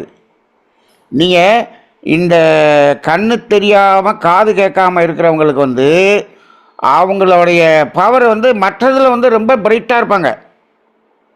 ஆமாங்க ஆமாங்க ஏன்னு கேட்டால் அது வழியாக செலவாகலை. நமக்கு அஞ்சுலையும் செலவழிச்சு விட்டு எல்லாத்தையும் வீணாக போய் உட்காந்துருக்குறோம். ஆமாங்க அந்த இடத்த வந்து அந்த இடத்தையும் நம்ம கொஞ்சம் புரிஞ்சுக்கலாம். அது நம்ம ஒவ்வொன்றும் போகும்போது, அது ஒவ்வொரு புலனுக்கு போகும்போதும் ஒவ்வொன்றையும் நம்ம உணருவோங்கய்யா. சரி ஐயா. ஒரு சின்ன ஒரு சந்தேகம் எனக்கு. சொல்லுங்க. அந்த சூரியன்ல இருந்து வர்றதுல அந்த தன்மையில வந்து வெளிச்சமும் இருக்கு, வெப்பமும் இருக்குங்கய்யா. அது ஆமாம் வந்து வெளிச்சம் வந்து பூமியில பட்டு அந்த காந்த தன்னோட்டம் நடந்து நம்ம கண்ணுல அதை தெரிஞ்சுக்கிறோம்யா. இப்ப இந்த ஆமாம். வெப்ப அலை வந்து நம்ம இப்ப மேல போக போக போக நம்ம தனியா அந்த விண்வெளியில இருந்து அந்த ராக்கெட் மூலம் வெளியில வந்து நின்னா கூட வெப்பம் உணர்றது இல்ல. ஏன்னா வெளியே வந்து நின்னா உங்கள் உடம்புல மோதி சிதற அளவுக்கு தான் உங்களால் உணர முடியும். ஓ ஓ ஓ ஓ, சரிங்க இங்கே சரிங்க. பூமியில் மோதி சிதறும் போது என்ன ஆகுது, அந்த அந்த சிதறுதலினுடைய இது அதிகமாக இருக்கு இல்லையா, இங்கே பூமியில் மோதும் போது. ஆமா ஆமா அப்போ இங்கே வந்து அதிகமாக தெரியும். அங்கே வந்து அது மோதுற இடம் கம்மியாக இருக்கு இல்லையா. ஆமாங்கய்யா. இப்போ இங்கேயுமே பாருங்கள், பெங்களூரில் மோதும்போது வேற மாதிரி இருக்கு, ம் சிவகாசியில் மோதும்போது வேற மாதிரி இருக்கு வெப்பம். ஆமாங்க. அப்போ அது வெப்பம் வெளியில் அது மோதி அது சிதறி வெளியேறது பாருங்க. அது ஆமாங்க அந்த மண்ணுக்கு தகுந்தாற் போல் அங்கே வந்து என்ன இது கொஞ்சம் கூடுது குறையுது. ஆமாங்க ஆமாங்க அந்த சிதறுதல் அப்படிங்கிறதான் நம்ம என்ன பண்ணுறோம், உணர்றோம். ஆமாங்கய்யா. எனக்கு அப்படிதான் உணர்றோம். ம் ஆமா. அந்த இடத்துல ஒரு சின்ன ஒரு தெளிவு வேணுங்க. ம் இப்ப நம்ம சொல்லுங்க. மேல விண்வெளியில போய் இருக்கும்போது அந்த கொஞ்சமா அலைபட்டு அந்த அளவுக்கு தான் உணர முடியுது. இப்ப ஆமாம் பூமியில நம்ம ஆமாம். இருக்கும்போது இப்ப ம் நிறைய அந்த அலைகள் வந்து நம்மள வெப்ப அலைகள் இது பண்ணும்போது அதோட இது வந்து ரொம்ப ஹீட் தெரியுது. ஆமாம். இப்ப நேரா சூரியன் வந்து நம்ம மேல படுறத வந்து நம்ம இப்ப தடுக்கிறோமையா ஒரு இந்த நிழல்ல நிக்கும் போதுயா, ம் அப்ப நம்மளுக்கு அந்த அலை வந்து கம்மியா உணர்றோமையா அது. ஒரு மரத்தடியில் நிற்கிற போது. ஆமா. அது ஆ நேரா நம்ம மர மேல வந்து வெப்பம் வந்து கன்வெர்ட் ஆகுதாயா? இல்ல அந்த பூமிய இடத்து பத்தி அந்த இடத்துல அதாவது நீங்கள் மரத்தடியில் நிற்கும்போது நமக்கு வந்து அந்த வெப்பம் உணரலை. ஆ உணரலை, ரைட்டுங்களா. ஆமாங்க. அப்போ அதுக்கு காரணம் இப்போ இப்போ என்னென்னா பூமியில் மோதி வெளிப்படுது அப்படிங்க சிதறுது. இப்போ அந்த மரம் இருக்கிற இடத்துல அதுக்கு கீழே வந்து அந்த சிதறுதல்ங்கிறது கம்மியாக இருக்கும் ஒன்று, ஆ, ஆ, ரைட்டுங்களா. மரம் ஆ. அந்த சிதறுதல்ங்கிறது கம்மியாக இருக்கும். அப்போ அந்த இடத்துல வந்து உங்களோட ஹீட்டினுடைய இது குறையும். ஹீட்டே இல்லைன்னு சொல்ல ம். முடியாது. ஆமா, ஆமா, ஆமா. இப்போ அந்த அந்த நிழலை தாண்டி நிற்கும்போது ரொம்ப ஹீட்டாக இருக்கிறது இந்த இடத்துல வரும்போது அந்த இடத்துல சிதறுதல் கம்மியாக இருக்கிறதுனால உங்களுக்கு குறையுது.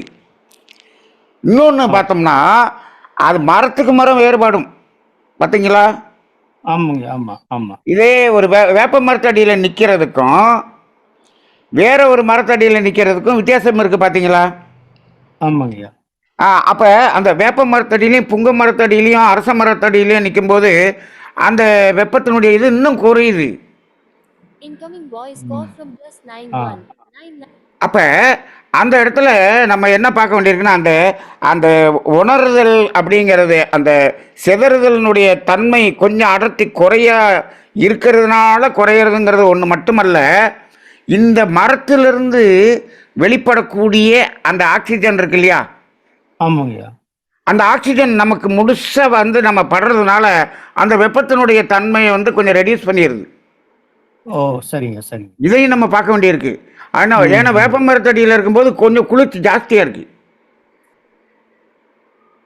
சரிங்க. அந்த மரத்தோட நிழலோட அந்த மரத்தின் தன்மை நம்ம மேல படும்போது அந்த ஹீட்டை கொஞ்சம் குறைச்சி உணர்றோமாங்கய்யா? அப்படி மரத்திலிருந்து வெளிப்படக்கூடிய அந்த ஆக்சிஜன், ஆ, ஆ, அந்த ஆ. மரம் ஆக்சிஜனை வெளிப்படுத்திக்கிட்டே இருக்கு இல்லையா, ஆமாங்கய்யா, ஆமாங்கய்யா.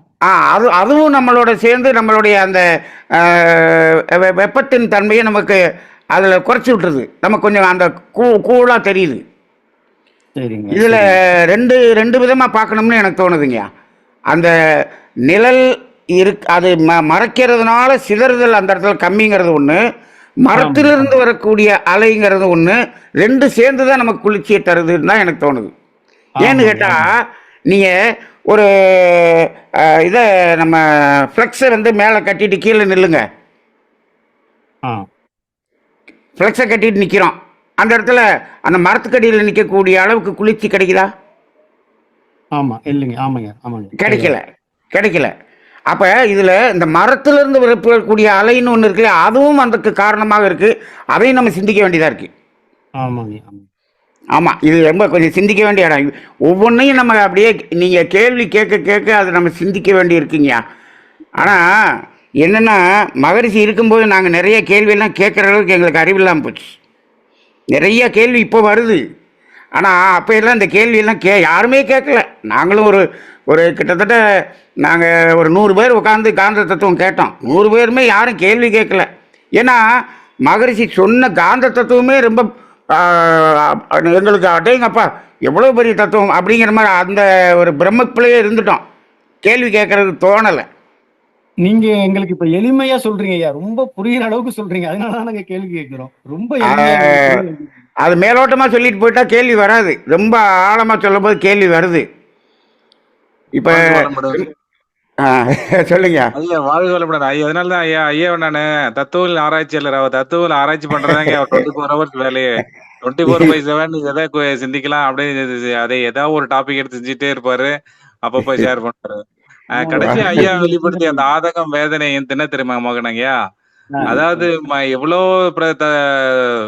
தத்துவ சிந்தனை உரைகளை கொடுத்தும் எத்தனை போதைகளை கொடுத்தும் இந்த உணர்வு நிலைக்கு நம்ம யாரையுமே அதாவது மனதை உணர்வு நிலைக்கு திருப்ப முடியலையே அப்படின்ற ஒரு வேதனை தான். அது இல்ல, அது அதோட வந்துருங்க, வெளிப்பாடு தான் வந்துருங்க. கடைசியா வெளிப்படுத்தினார். அதை பத்தி நீங்க கேட்டீங்கன்னு நினைக்கிறேன். ஆமாங்க, கண்டிப்பா வந்துருங்க, வந்துருங்க. வாழ்க வளமுடன். வாழ்க வளமுடன். வாழ்க வளமுடன். வாழ்க வளமுடன். நன்றிங்க ஐயா, வாழ்க நன்றி. வளமுடன். அடுத்தது பூபலன் ஐயா, நீங்கள் அன்மியூட் பண்ணிட்டு பேசலாங்க. ஐயா வாழ்க வளமுடன் ஐயா. வாழ்க வளமுடன். ஐயா இன்னைக்கு உங்க சிந்தனைகள் விளக்கம் எல்லாம் ரொம்ப தெளிவா இருந்தது. உங்க அம்மா, நீங்க அறிவுநிலைக்கு எங்க இருந்து பேசுறீங்க? உங்க பேர் என்னன்னு ஐயா சொல்லுங்கம்மா. நான் இங்க கோயம்புத்தூர்ல இருந்துங்க ஐயா, மோகனாம்பாள். சொல்லுங்கம்மா, சொல்லுங்கம்மா. எங்களுக்கு நாங்க இன்னும் இதை புரிஞ்சுக்கணும்னா நானே ரொம்ப யோசிச்சு ரொம்ப டெப்தா போய் தாங்க ஐயா எனக்கு புரிஞ்சுக்க முடியுது. அதை நாங்க இன்னும் உணர்வு நிலைக்கு வரலன்னு நீங்க வருத்தப்படுறதுக்கு ஒண்ணுமே இல்லைங்க ஐயா. எங்க கர்மம் அந்த அளவு நாங்களும் முடிஞ்ச வரைக்கும் முயற்சி பண்ணிதான் உணர்வு நிலைக்கு மாறிட்டு தாங்க ஐயா இருக்கோம். நீங்க அதனால வருத்தப்படவே தேவையில்லை. ஒன்றும் இல்லைங்கம்மா. இப்போ எல்லாரும் ரொம்ப யோசிக்க வைக்கணும் அப்படிங்கிறதுக்காக ஒரு முயற்சி தான். எனக்கு மட்டும் முடியெல்லாம் வெள்ளையா போச்சு. இப்போ எல்லாரும் முடியும் வெள்ளையா போகணுமேங்கிறதுக்காக எல்லாரும் யோசிக்க வைக்கணும். இல்லைங்க ஏதோ நாங்க நீங்க சொல்றத வச்சு கொஞ்சம் கொஞ்சம் புரிஞ்சுக்கதாங்க ஐயா முடியுது. எங்களுக்கு என்ன அந்த அளவுக்கு யோசிக்கிற அளவுக்கு தெரியல. எப்பாவது வரமான்னு தெரியல. ஒரு கேள்விங்க ஐயா, நீங்க சொல்றீங்க சூரியன்ல இருந்து அலைதான் வருது, வெளிச்சமோ வெப்பமோ அதுல இருந்து வரல அப்படின்னு. எந்நேரமும் அந்த அலை வந்துகிட்டேதான் இருக்கும். ஆமா, நம்ம கண்ணுல இருந்து வெளிப்படுற ஜீவகாந்தத்துக்கு தகுந்த மாதிரிதான் அது வெளிச்சமா நமக்கு தெரியுது அப்படின்னு சொல்றீங்க. ஆமா, எந்நேரமும் அந்த அலை வந்துட்டு தான் இருக்குது. நம்ம நைட் டைம்ல நம்ம கண்ணுல இருந்து ஜீவகாந்தம் வெளியில வரும் அந்த வெளிச்சம் தெரியணுங்கல்லங்க ஐயா, அப்ப அந்த ஆ அது இது ஆ தெரியலையே. அப்போ நீங்கள் என்ன ஆயிடுறீங்க, நீங்கள் வந்து கீழ்ப்பக்கமாக போயிடுறீங்க, பூமி சுற்றுறதுனால கீழ்ப்பக்கம் போயிடுறீங்க இல்லையா? ஆமாங்க ஐயா. சூரியன்லேருந்து வரக்கூடிய அலை மேல் பாதியில் தானே மோதுது, ஆமாங்க. கீழ்ப்பக்கம் மோதலை இல்லையா? ஆமாங்க ஐயா. அப்போ அங்கே வந்து அதை அந்த அந்த அழுத்தம் பெற்ற அந்த தன்மை உள்ள அலை அங்கே இல்லை, அதனால அதை ஓ நமக்கு பார்க்க முடியல. ஓ ஓ பகல்ல சரிங்க. பகல்ல வந்து நம்ம மேல் பக்கமாக இருக்கிறோம், ஆமாங்க. சரிங்க ஐயா. சூரியனுக்கு நேராக இருக்கிறோம். ஆ ஆ ஆ இரவு சரிங்க. நேரத்தில் சூரியனுக்கு ஆப்போசிட்டில் போயிடுறோம். ஓ சரி சரிங்க ஐயா. அப்போ சரிங்க. வந்து அந்த அலை மேல் பக்கம் மோதும், கீழ்ப்பக்கம் மோதாது. ஓ சரிங்க ஐயா. ஏன் இப்போ இந்த அப்ப மாதிரி இருக்கு அலைகள். இல்லையா? இப்போ பாருங்க, ஆமாங்க. நான் 3 மாதம் ஐஸ்லாண்டில் போயிருந்தேன். அங்கே சரிங்க. பார்த்தீங்கன்னா ராத்திரி சூரியன் எப்போ மறையுது அப்படின்னம்னா 11:30 மணிக்கு தான் மறையவே ஆரம்பிக்குது. சரிங்க ஐயா. சரிங்க. காலையில் 3:30 மணிக்கெல்லாம் சூரிய உதயமாயிருது. ஆமா. சரி சரிங்க ஐயா. அது ஏன் அப்படின்னு சொன்னோம்னா, அது அந்த ஐஸ்லாண்டு எங்கே இருக்குன்னு சொன்னோம்னா அந்த வடக்கு பக்கத்தில், அந்த துருவத்துக்கு பக்கத்தில் போயிருது. சரி சரிங்க ஐயா. ஆ ஆ அப்படி சரிங்க. போகிறப்ப என்ன, அந்த வளைஞ்சு போயிட்டதுனால அது சரி. ராத்திரி 11:30 மணிக்கு தான் வந்து சூரியனே மறையுது. மறை சரி, அது வரைக்கும் வெளிச்சம் இருக்குங்க. அது வரைக்கும் சரி. பகலாகவே இருக்கும். 10 மணி 11 மணிக்கெல்லாம் பார்த்தோம்னா சாயந்தரம் பிள்ளைங்க விளையாண்டுக்கிட்டு இருப்பாங்க. ஓ சரி சரி சரிங்க ஐயா. அப்பதான் சாயந்தரம் ஆகும். அப்படி இருக்கு. ஓ சரி நாம சரி வந்து சரி. இந்த பூமியின் நடுப்பகுதியில் இருக்கிறதுனால நமக்கு வந்து கரெக்டா அந்த பாதிக்கு பாதி நமக்கு மறைச்சிருது. மறைஞ்சிருது. ஓ சரி சரி. இது எல்லாமே இன்னொன்னு அலை. ஐயா, இப்ப ம், அலை இயக்க சொல்லுங்க. தத்துவத்துல மகரிஷி சொல்றது ம். மோதுது, ஊடாடுது, சிதறுது, சிதறுதல். பிரதிபலிக்குது அப்படின்னு ஆமா, சொல்றாங்க. ஆமா. அப்ப இந்த அலையும் நமக்கு ஊடுருவி வரணும் இல்லைங்க ஐயா? பூமியை ஊடுருவி இந்த பக்கம் வந்து தெரியாதுங்களா? இல்ல எனக்கு ஊடுருவி பூமியை கேட்கிற ஊடுருவி. கேள்வி சரியான்னு எனக்கு தெரியலைங்க. ரைட் பட் ரைட் எனக்கு ரைட் ரைட்டு. இப்போ இதில் வந்து நம்ம சிதறுதல் அப்படிங்கிறத பார்த்தோம், ரிஃப்ளெக்ஷன் ம். அப்படிங்கிறது சந்திரனில் மோதி ரிஃப்ளெக்ட் ஆகுதுங்கிறத பார்த்தோம் பார்த்தோம். ஆமாங்க ஐயா. ஆமாங்க. ஊடுருவி வருமா? அப்படி ஊடுருவி வரல, வரல, அந்த அளவுக்கு ஊடுருவி வரல. அப்போ சரிங்க. அந்த ஊடுருவ, அதாவது அந்த ஊடுருவி வர்ற அளவுக்கு இப்போ இந்த அழுத்த அந்த அங்கிருந்து வந்த அழுத்தம் பூமியை ஊடுருவி ஆப்போசிட்டில் வர்ற அளவுக்கு அதனுடைய தன்மை அந்த அளவுக்கு இல்லை. சரி சரிங்க ஐயா. அவங்க சரிங்க. அந்த நீங்கள் சொல்கிறது வந்து அந்த 5 தன்மையும் வரணுமே. இது ஆ இப்போ நீங்கள் எனக்கு எனக்கு சிந்தனையை தூண்டிருக்கீங்க நீங்கள் கேள்வி கேட்டு. அஹ், எனக்கு அது டவுட்டா இருந்ததுங்க ஐயா. சரி, அதனாலதாங்க ஐயா இருக்கு வேற. இருக்கு இருக்கு. அது இப்போ எப்படின்னாமா, ஒரு ம். இப்போ ஒரு எண்ண அலைகள் வந்து ஊடுருவி போகுதுன்னு சொல்கிறோம், ஆமாங்க ஐயா. ஊடுருவி போகுதுன்னு சொல்கிறோம். இப்போ ஆ இப்போ இப்போ இந்த இந்த வெளிச்சம்ங்கிற தன்மை அப்படிங்கிறத விட இப்போ அந்த சரிங்க ஐயா. சூரியனுடைய தன்மை வந்து சரி. சூரியன்லேருந்து வரக்கூடிய அலை வந்து ஊடுருவி வருமான்னு கேட்டால் ம். ஊடுருவி வரத்தான் செய்யும், சரிங்க. வரத்தான் செய்யும். ஆனால் இந்த வெளிச்சம்ங்கிற அந்த அழுத்தம் இருக்கக்கூடிய அளவுக்கான அந்த தன்மை அந்த முழுவதும் வராது. டென்சிட்டி பத்தலன்னு புரிஞ்சுக்கலாமாங்க ஐயா? அது இல்லைம்மா, ஊடுருவி வர்ற அளவுக்கு காலம். இல்லை, சரி. இப்போ நான் என்ன சொல்கிறேன்னா, இங்கே சிதறிடுது இல்லையா கொஞ்சோண்டு, ஆமாங்க ஐயா. இங்கே வந்து சிதறிடுறது வெளிச்சமாக வந்து மாறிடுது. அதுக்கு சரிங்க. மேலே ஊடுருவி கீழேயும் அந்த சூரியனுடைய அலை கொஞ்சம் ஊடுருவி வரும்னு இப்போ நீங்கள் கேட்ட பிறகு நான் புரிஞ்சுக்கிறேன். எப்படின்னா, ஏன் சரிங்க. புரிஞ்சுக்கிறேன்னா, இப்போ ராத்திரி சரிங்க. 12 மணின்னு வச்சுக்கோங்க, சரிங்க ஐயா. அது சூரியனுடைய நேரடி அலை பாதிப்பு நமக்கு இல்லை. ஆனால் ஆ ஆ இப்போ சூரியன் வந்து நமக்கு வந்து ஜாதகத்தில் சூரியன் வந்து நீசமாகி ஏதோ கெட்டு போய் இப்போ சூரிய புத்தி நடக்குது. சரிங்க ஐயா. ராத்திரி 12 மணிக்கு அந்த சூரியனுடைய அந்த கெட்ட பலன் நமக்கு நடக்குமா நடக்காதா? நடக்குங்க. அப்போ ஊடுருவி வருதுல்ல. ஆமாங்க ஐயா. அப்போ அங்கே ஊடுருவி வரக்கூடிய அலையும் இருக்குது, ஆ சிதறக்கூடிய அலையும் இருக்குது.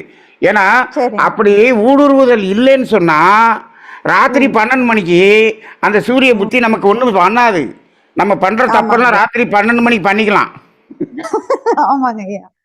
அப்போ ஆமாங்க. அங்கே அங்கே ஊடுருவும் தன்மையும் இருக்கத்தான் செய்யணும் அப்படின்னு தோணுது. இப்போ சரிங்க. எவ்வளவு எது சிதறுது எது ஊடுருவி வருது, இது இது வந்து இது பெரிய ஒரு ஞானமுங்கம்மா. அது இன்னும் ரொம்ப சிந்திக்கணும், ரொம்ப சிந்திக்கணும். சரி, நீங்க சரிங்க ஐயா, சரி. சிந்தனையை தூண்டி விட்டுருக்கீங்க. இன்னும் கொஞ்சம் சிந்திப்போம். அநேகமா சரிங்க ஐயா. இதுக்கு மேல இப்ப எனக்கு சிந்திச்சு சிந்திச்சு முடியெல்லாம் வெள்ளையாயிருச்சு. இன்னமேல் சிந்திக்க ஆரம்பிச்சா திருப்பி கருப்பா மாறிடுறான்னு யோசனை பண்ணி பார்ப்போம். இல்ல இருக்கிற சரி. முடியெல்லாம் கீழே விழுந்துரும் நினைக்கிறேன். வாழ்க வளமுடன். நன்றி நன்றி வாழ்க நன்றி வளமுடன். வாழ்க வளமுடன். வாழ்க வளமுடன். நன்றி. நன்றிங்க அம்மா, நன்றி. வாழ்க வளமுடன். ஐயாவே சிந்திக்க வச்சிட்டீங்க. ஐயா இதுக்கு தாங்க ஐயா நீங்கள் மேற்கொண்டு சொல்லினே இருக்கணும், சொல்லணுமா வேணாமான்னு யோசிச்சிங்க. இப்போ உங்களையே சிந்திக்கிற வைக்கிற அளவு நம்ம தமிழ் ஆனந்த யோகத்தில் மக்கள் இருக்காங்க. நன்றிங்க எப்படியோ ஐயா. நன்மணி மண்டையை வந்து வழுக்க மண்டை ஆக்கணும்னு முடிவு பண்ணிட்டீங்க. சிறப்புங்க ஐயா. நன்றி, வாழ்க வளமுடன். அடுத்தது கனகராணி அம்மா, நீங்கள் அன்மியூட் பண்ணிட்டு பேசலாமா? ஐயா, வாழ்க வளமுடன். சொல்லுங்கம்மா. சிறப்பான இன்னைக்கு உரை, இன்னும் சிந்திக்கக்கூடிய உரை தான். அம்மா வந்து சிறப்பான ஒரு கேள்வியை கேட்டாங்க, மோகன் அம்மா. அதாவது நீங்க சிந்திச்சு சிந்திச்சு சொல்றீங்க இல்லையா, யாரும் கேட்கலைன்னு. உங்களுடைய அலை மோதல் தான் எல்லாருக்கும் வந்து இன்னும் அதிகமா சிந்திக்க தூண்டுதுன்னு நினைக்கிறேன். அம்மா வந்து ஊடுருவுது அதுக்குள்ள அப்படின்னு சொன்னாங்க. என்னோட சூரிய ஒளி வந்து பூமியும் அந்த சூரிய குடும்பத்துல இருக்கு. அதை தாண்டி அடுத்து செவ்வாய் கிரகம் அடுத்தடுத்து இருக்கு. அங்கேயும் ஒளி போகும் தானுங்களையா, அடுத்த மத்த கிரகம் எல்லாத்துக்கும். ஆமா, இந்த சூரிய குடும்பத்தில் இருக்கக்கூடிய எல்லாத்துக்கும் போகத்தான் செய்யும். நம்ம பூமியையும் தாண்டி போகும்போது அப்ப நம்ம பூமியிலையும் ஃபுல்லா அந்த மாதிரி அம்மா சொன்ன மாதிரி குருவி இருக்கும், இது இருக்கும். எல்லாமே நம்ம பூமி, இது எல்லாமே இருந்துட்டு தானே இருக்கும். இல்லைங்கம்மா, இப்போ பூமியிலேருந்து வரக்கூடிய அந்த அலையில் அந்த வெளிச்சங்கிற தன்மை மட்டும்தான் மேலே நம்ம உணர்றோம். அந்த சூரியன்லேருந்து எவ்வளவு தன்மைகள் இருக்குது. இப்போ நம்ம ஜோதிட கிளாஸில் சூரியனுடைய காரகத்துவம் அப்படின்னு நம்ம ஒரு நாள் முழுவதும் பேசணும், ஒரு மணி நேரம் பேசணும். அப்போ அவ்வளவு தன்மையும் அதில் இருக்குது பார்த்தீங்களா? ஆமாங்கய்யா. அப்போ அதில் வந்து அந்த வெளிச்சங்கிற தன்மையும் வெப்பங்கிற தன்மையை மட்டும் நம்ம பகலில் உணர்றோம். அது இன்னும் நிறைய தன்மை ஊடுருவி இங்கேயும் வரும். இன்னொன்று பார்த்தீங்கன்னா, அது அந்த அந்த அந்த அலை வந்து இப்போ சந்திரன் மூலமாக தான் நமக்கு வருது. இப்போ இந்த ஜாதகத்தில் பார்த்தீங்கன்னா சூரியனும் செவ்வாயும் சேர்ந்தால் அப்படிங்கிறான். அப்போ அது ரெண்டு சேர்ந்து சந்திரன்ல மூலமாக நமக்கு வரும்போது அதனுடைய எஃபெக்ட் வேற மாதிரி இருக்கு. சூரியனும் சனியும் சேர்ந்தா வேற மாதிரி இருக்கு, சூரியனும் ராகுவும் சேர்ந்தா வேற மாதிரி இருக்கு. இன்னும் அதெல்லாம் நம்ம அனலைஸ் பண்ணோம்னா பெரிய கடல் மாதிரி இருக்குமாங்க. அப்போ அப்போ அதில் பாருங்க, அந்த ரெண்டு அலையும் சேர்ந்து சந்திரன் மூலமாக வரும்போது அது நீங்கள் ஒவ்வொன்றும் பார்த்தீங்கன்னா ஜாதகத்தில் சூரியனும் செவ்வாயும் சேர்க்கையா, ஐயோ சூரியனும் சனியும் சேர்க்கையா, 7ஆம் இடத்துலையா, அது எந்த இடத்துல சேர்ந்துருக்கு, அப்போ அது எவ்வளவு அலை, எத்தனை, இதெல்லாம் நினைச்சு நம்மளால் சிந்திக்க முடியாத அளவுக்கு அந்த அலை இயக்கம் நடக்குதுங்கம்மா. அதனால தனிப்பட்ட அலையும் இருக்குது, காம்பினேஷன் அலையும் இருக்குது, ரைட்டுங்களா? அப்ப இது இது இது வெளிச்சம் வெப்பம்ங்கிறது மட்டும் ஒரு காமனான ஒரு தன்மைமா. மற்றது எல்லாமே வந்து நிறைய தன்மைகள் வந்து நிறைய மோதுது. ஐயா வந்து அலை வருதுன்னு சொல்றோம் நம்ம சூரிய வெளிச்சத்துக்கு. அது வந்து நம்ம என்ன நெருப்பு பிளம்புன்னு சொல்றோம் இல்லைங்களா? இப்போ ஒரு கேட்டேன், அதுல இருந்து வெப்ப சக்தி தான் வெப்பம் வருது. அது வந்து இப்ப நல்ல வெயில் அடிக்கும்போது காஞ்சதெல்லாம் அப்படியே கரிகிறது இல்லையா, அதுல இருந்து வெப்பம் வரலன்னு வரும். அது அது அது கருகிறது, வெப்பம் இல்லாமல் எப்படி கருகுது அப்படின்னு கேட்குறோம், ரைட்டுங்களா? இப்போ அந்த பூமியில் மோதுறப்ப தான் கருகுது. இப்போ நீங்கள் அந்த இலையை கொண்டு போய் என்ன பண்ணுங்க, ஒரு 3000 அடி மேலே கொண்டு போய் அந்த இடத்துல அந்த இலையை வச்சிருங்க, கருகுதான்னு பார்ப்போம். பூமியில் இருந்தால் தான் கருகும். நீங்கள் சிவகாசியில் வச்சிங்கன்னா ரொம்ப கருகும். இப்போ ஏன் சிவகாசியில் பட்டாசு தொழிலும் தீப்பெட்டி தொழிலும் வச்சுருக்கான்? அங்கே மோதி வெளிப்படும் போது அது என்ன ஆகுது, அது அதிகமாக அந்த மோதி வெளிப்படுறது அதிகமாக வெளிப்படுது. அப்போ இதை கொண்டு போய் நீங்கள் இந்த கருகுன இலை எல்லாத்தையும் கொண்டு போய் ஒரு 300 அடி மேலே கொண்டு வச்சுருங்க, அங்கே வந்து எரியாது. இப்ப பெங்களூர்ல வந்து ம் பெங்களூர்ல ஒரு மாதிரி இருக்கும். இப்ப நம்ம சேலத்திலே எடுத்துக்கிட்டோம்னா நல்ல ம் வெப்பமா இருக்கும். இப்ப நான் ஆமாம் பெங்களூர் தான் ஆமாம் இருக்கேன். இங்க ஆ வந்து அப்படியே கீழே தரையிலேயே காலை வைக்க முடியாத அளவுக்கு ஜிலு ஜிலுன்னு இருக்குங்க. அப்போ அது என்னது அந்த மோதி அங்கே சிதறும் தன்மை கொஞ்சம் குறையுது. ஆ ஆ நீ வேலூரில் போனீங்கன்னா எப்படி இருக்கு? அங்க பயங்கரமாக இருக்கு. பயங்கர வெப்பம். அப்போ அது அந்த மோதப்படுகிற பொருளின் தன்மைக்கு தகுந்தாற் போல வெளிப்படுது. இப்ப அப்போ பூமியில அந்த மாதிரி ஒரு இடம் குளிர்ச்சி ஒரு இடம் வெப்பமா இருக்குங்களா ஐயா? அது பூமியினுடைய மண்ணுக்கு தகுந்தாற் போல, அந்த மண்ணினுடைய திணிவுக்கு தகுந்தாற் போல, ஓ சரி சரிங்க. அது மாதிரி அந்த அந்த அந்த தன்மை வந்து அங்கே வெளிப்படுது. அதனால் இந்த காடு பிடிச்சிட்டு எரியுது, இலையெல்லாம் எரியுதுங்கிறது வந்து அது மண்ணில் இருக்கும்போது தான் நடக்குமே தவிர அந்த இடத்துல இருந்தால் நடக்காது. சரி சரிங்க ஐயா. சரிங்கம்மா. சரி, விளக்கம் சரியான ஒரு விளக்கம் சொன்னீங்க ஐயா. சிறப்பு. வாழ்க நன்றிங்க ஐயா. வளமுடன். வாழ்க வளமுடன். நன்றிங்கம்மா. வாழ்க வளமுடன். ஐயா இப்போ ஒரு கேள்விங்க. இப்போ சூரியனிலிருந்து வர அலைக்கு இவ்வளோ விளக்கமாக வந்ததுங்க ஐயா. இப்போ அதே போல் சந்திரன் இங்கே ஜாதகத்தில் சொல்லும்போது ஒரு கோள்ல இருந்தும் வருது அலைகள் அப்படின்னு சொல்கிறாங்க. அது மோதப்படும் பொருளை பொறுத்து அது தன்மை ம் மாறும்னு சொல்கிறாங்க. இப்போ அந்த ஆமாம். மாதிரி மாறுங்களா அந்த மாதிரி இப்போ அதில் வந்து வர அதாவது அலைகள்? மோதப்படுகிற பொருளின் தன்மைன்னு சொல்லும் போதுமா, இப்போ நம்ம பெங்களூருக்கும் வேலூருக்கும் மாறுதுன்னு சொன்னோம் இல்லையா வெப்பம். ம் ம் ம் அதே மாதிரி அந்த அங்கேருந்து வரக்கூடிய அலை ஒவ்வொரு மனிதனிடம் மோதும்போது அவனுக்குள்ள இருக்கக்கூடிய கர்மயத்தில் இருக்கக்கூடிய அந்த கர்மவினைக்கு தகுந்தாற் போல அங்கே வெளிப்படும். சரி சரிங்க. அதுதான் ஜாதகம். ம் ம் அப்போ இப்போ ஒரே கிரகத்திலேருந்து வர்றது ஒருத்தருக்கு வேறு மாதிரி இருக்குது, இன்னொருத்தருக்கு வேறு மாதிரி இருக்குன்னா அது அங்கங்கே அவங்கவுங்கள்ட்ட இருக்கக்கூடிய கர்மவினைக்கு தகுந்தாப்பாடு தான் இருக்கும். இன்னைக்கு 7.5 சனி ஆரம்பிச்சிருச்சு மேசராசிக்கு அப்படின்னு சொல்லிட்டோம் இல்லையா? ம் இப்போ எனக்கெல்லாம் 3வது சனி ஆரம்பிச்சிருச்சு, 3வது 7.5 ஆரம்பிச்சிருச்சு. அவ்வளோதான், நண்பனி சாருக்கு இன்னுமே 7.5 தான். அப்படி இப்போ நான் இப்போ அதை பற்றி இப்போ நான் கர்மவினை நம்ம குறைச்சிருந்தோம்னா நம்மளை ஒன்றும் பண்ணாது. நம்ம சரி. ஏன் அதை பற்றி பயப்படணும்? ம் நம்ம யாருக்கும் வந்து யாரையும் வந்து நம்ம துன்பப்படுத்துறதில்லை, யார் மனசையும் வந்து துன்பப்படுத்துறதில்லை, யாருக்கும் வந்து துன்பம் கொடுப்பதில்லை அப்படிங்கிறத நிறுத்திட்டோம்னாலே நம்ம ஒன்றும் பயப்பட வேண்டிய அவசியம் இல்லை. இப்போ எல்லா பேரும் ஐயோ 7.5 சனி வருது அப்படின்னு சொன்னோம்னா அவன் காலையிலேருந்து சாயந்தரம் வரைக்கும் அடுத்தவனுக்கு கெடுக்கிற வேலையை தான் பண்ணிக்கிட்டு இருக்கான், அவன் பயப்படுறான். ம் அதனால் அந்த அலை வந்து மோதப்படுகிற பொருளின் தன்மைங்கிறது அந்த அப்போ சூரியன்லேருந்து வெப்பங்கிற அலை வருது, வெளிச்சம்ங்கிற அலை வருது. அது இல்லாமல் சூரியன்கிற அலை வந்து நம்ம கர்மயத்திலும் போது அதில் அப்போ எத்தனை விதமான அலைகள் அங்கேருந்து வருது பாருங்கள். ம் வர்ற அலை வந்து தனித்தனியாக பிரியுது. இங்கே வந்து கர்மயத்துக்கு கொஞ்சம் போகுது, கண்ணுக்கு கொஞ்சம் போகுது, தோலுக்கு கொஞ்சம் போகுது. ம் அப்போ இதெல்லாம் ஒரு அற்புதமான விஷயமா, அதெல்லாம் நம்ம சிந்தனைக்கு அப்பாற்பட்ட விஷயமா இருக்கு. ஆமாங்க.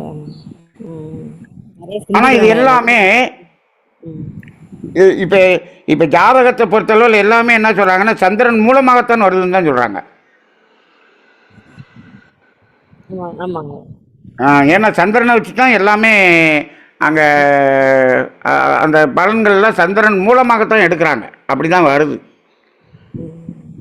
அதனால் சந்திரன் வந்து ஒரு ஆண்டனா மாதிரி இருக்கு அப்படிங்கிற மாதிரி தான் தோணுதுங்கம்மா. சரிங்க. சிறப்புங்க ஐயா. சிறப்புங்க ஐயா. வாழ்வளம்.